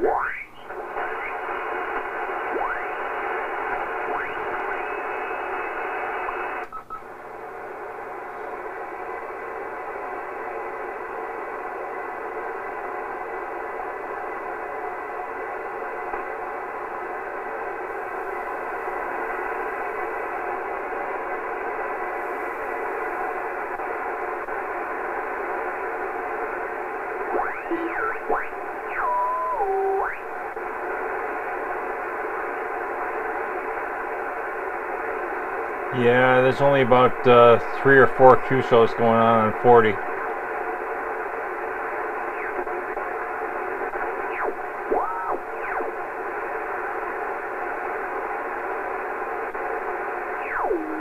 I don't hear anything on 20, and I won't bother with 80.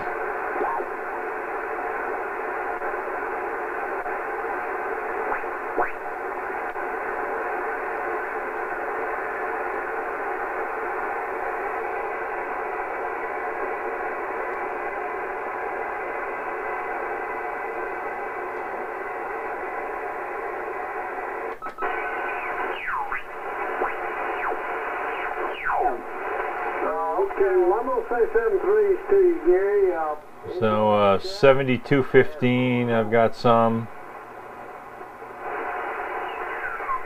7205. 7185, of course, is the Ole Miss net.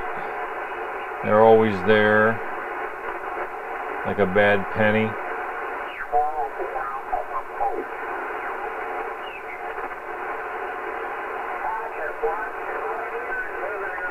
There's a QSO on 7156. I hear some signals out of Arizona.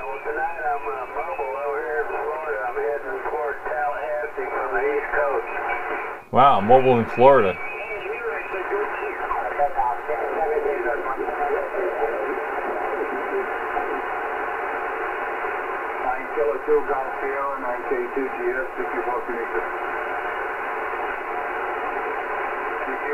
CQ, 9 Kilo 2 Golf Sierra. 9 Kilo 2 Golf Sierra. Golf Sierra, 9K2 GS, 64. Victor Voltimetro, thank you. 9 Kilo 2 Golf Sierra. 9 Kilo 2 Golf Sierra, 9K2 GS. Calling Victor Voltimetro. Victor Voltimetro, 9 Kilo 2 Golf Sierra. Kuwait! Whoa! Oh, I gotta try to work that one. Calling Victor Voltimetro.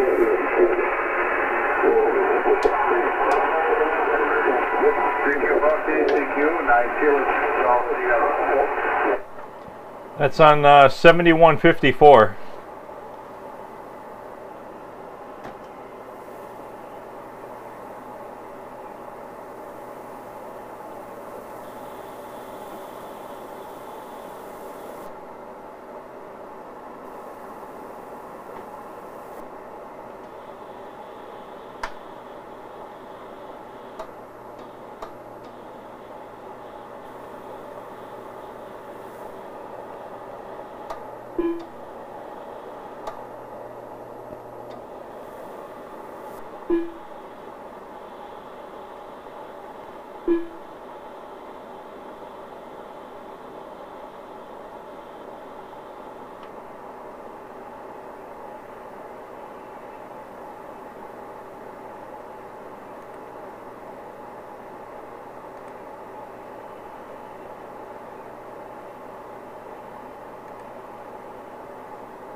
Hello.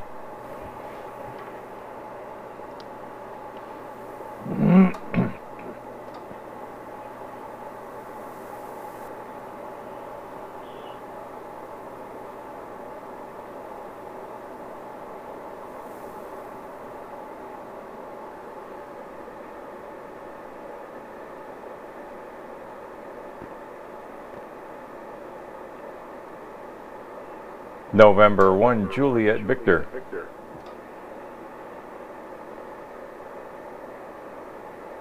November 1, Juliet Victor. November 1, Juliet Victor.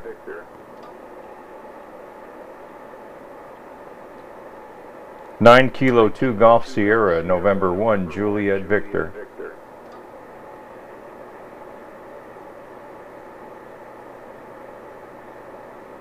November 1, Juliet Victor.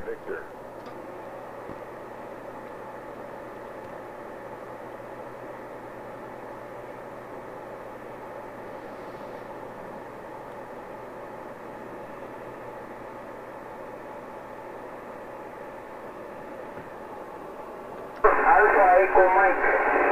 Tango India 4. Alpha Echo Mike.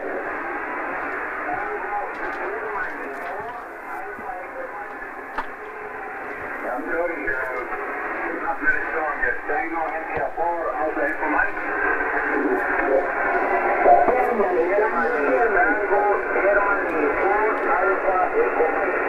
Thank you, Mike. Okay.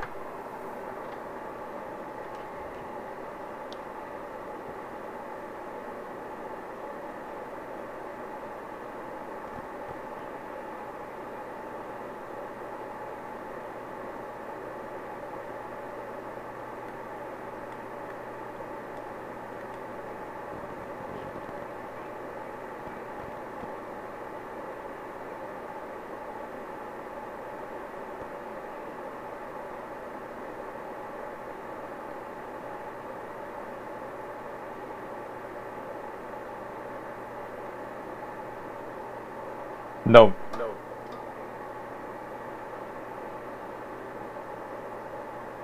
November 1, Juliet Victor. November 1, Juliet Victor.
Norway 1, Japan Victor.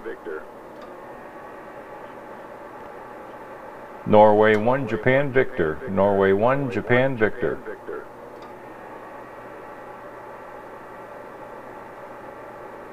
Norway 1, Japan Victoria.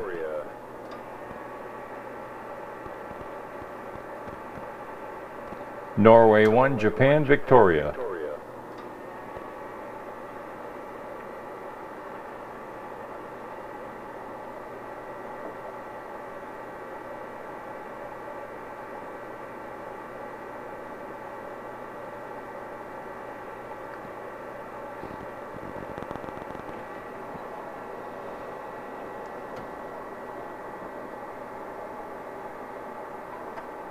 Hello, check 1 2 1 2 3.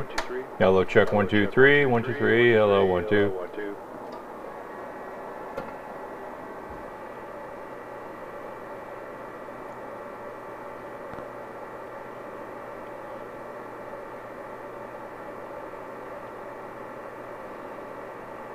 Norway 1, Japan Victor.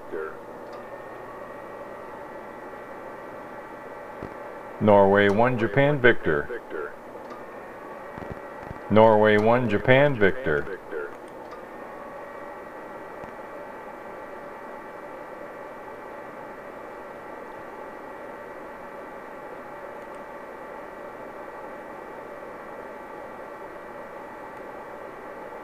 Norway 1, Japan Victor. Norway 1, Japan Victor.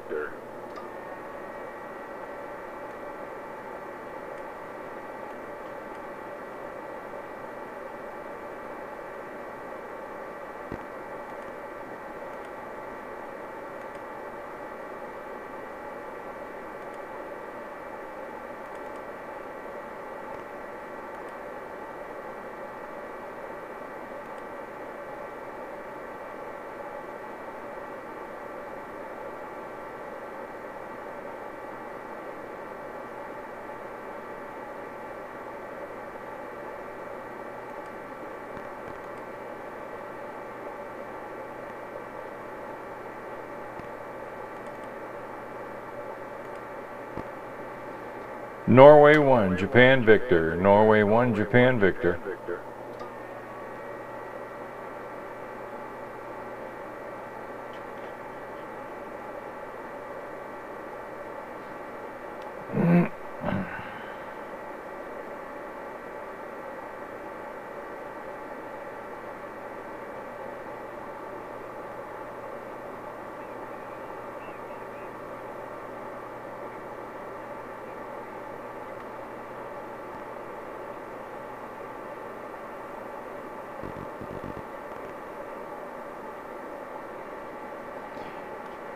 Norway 1, Japan Victor. Norway 1, Japan Victor.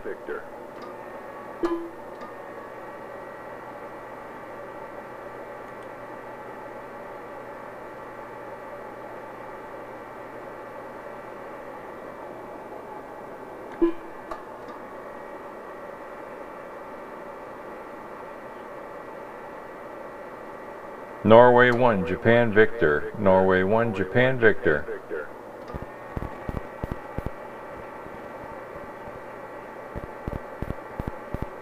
Norway 1, Japan Victor.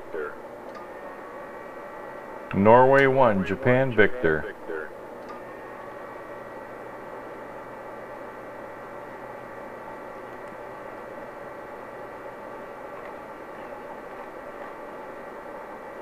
Norway 1, Japan Victor. Norway 1, Japan Victor.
Norway 1, Japan Victor.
Norway 1, Japan Victor. Norway 1, Japan Victor.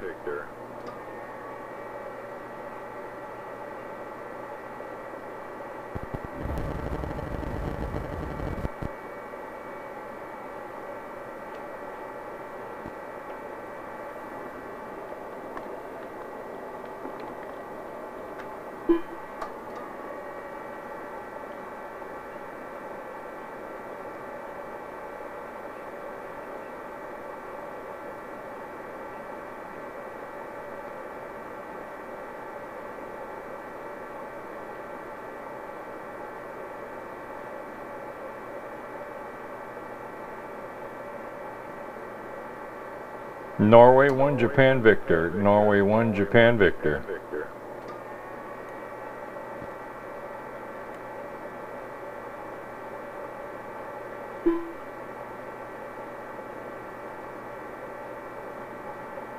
Norway 1, Japan Victor. Norway 1, Japan Victor.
Norway 1, Japan Victor. Norway 1, Japan Victor.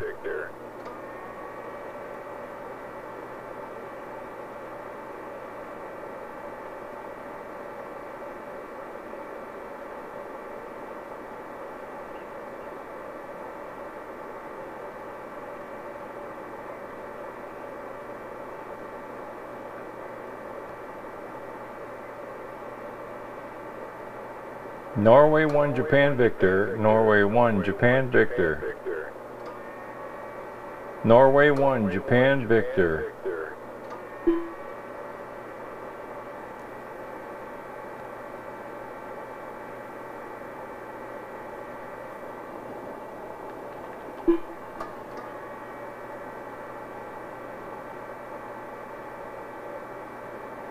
November 1, Juliet Victor. November 1, Juliet Victor.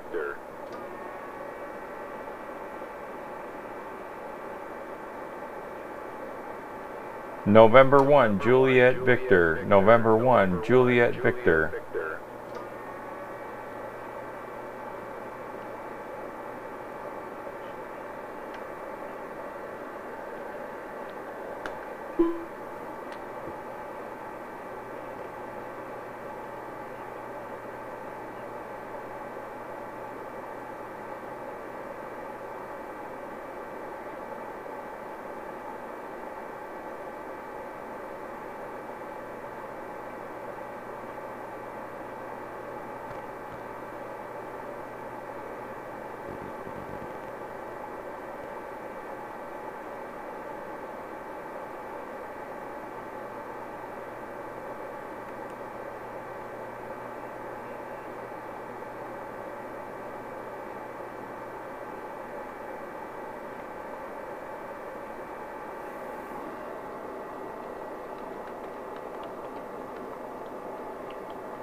November 1, Juliet Victor. November 1, Juliet Victor.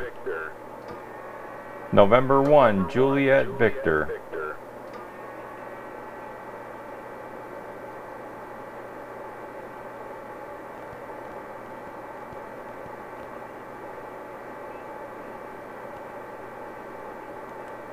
November 1, Juliet Victor.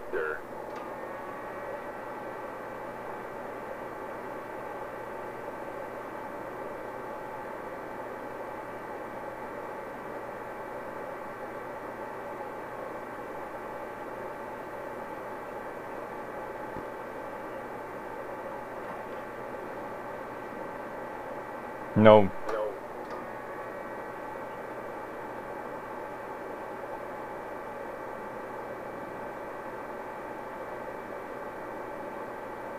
November 1, Juliet Victor. November 1, Juliet Victor.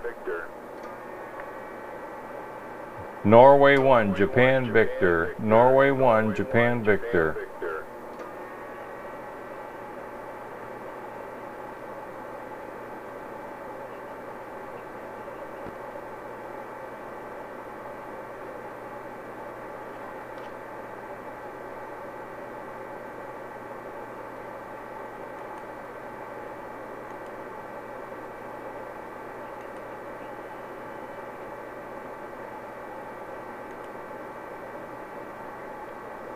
Norway 1, Japan Victor. Norway 1, Japan Victor.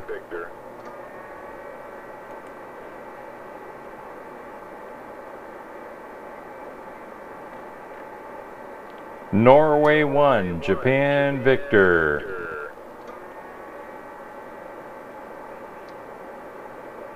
Norway 1, Japan Victor. Norway 1, Japan Victor.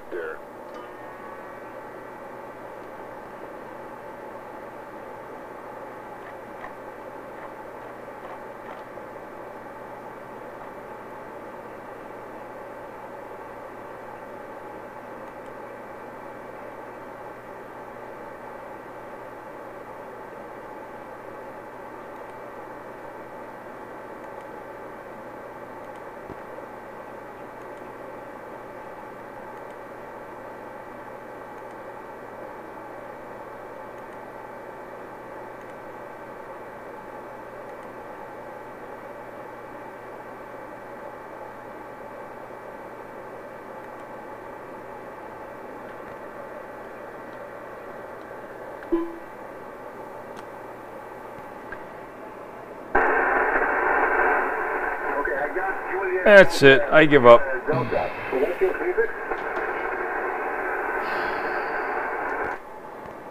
He's a 5 and 7 here in Connecticut. It's probably running a 1.5 kilowatts. I'm only running 0.5 kilowatt, and I do not have a beam. Oh well. Bye.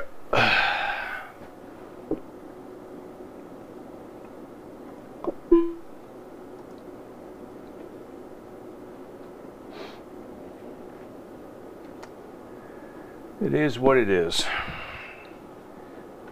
Shitty band conditions. Anyway, kept me up long enough to start getting acclimated to this frickin' daylight savings time bullshit.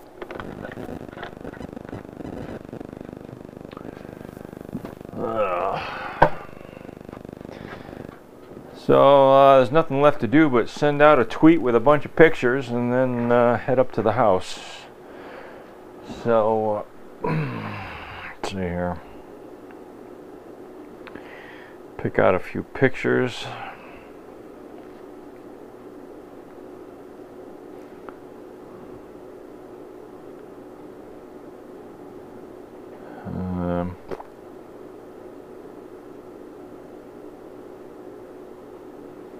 Nope, that's not what I want. That's what I want. Wow, the last tweet I sent out was the, oh no. Yeah, the last tweet I sent out was the pumpkins. Yeah, it's time to send out another one. Alright, so what's happening?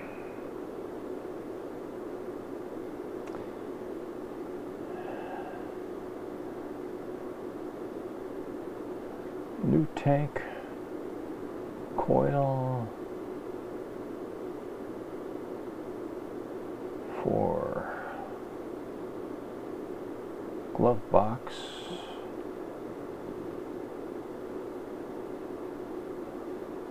is done.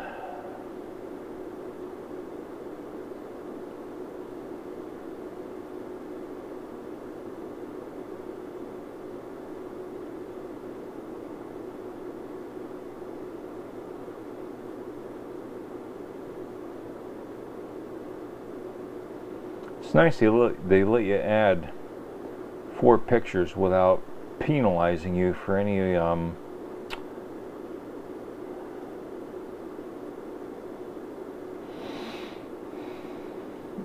additional characters.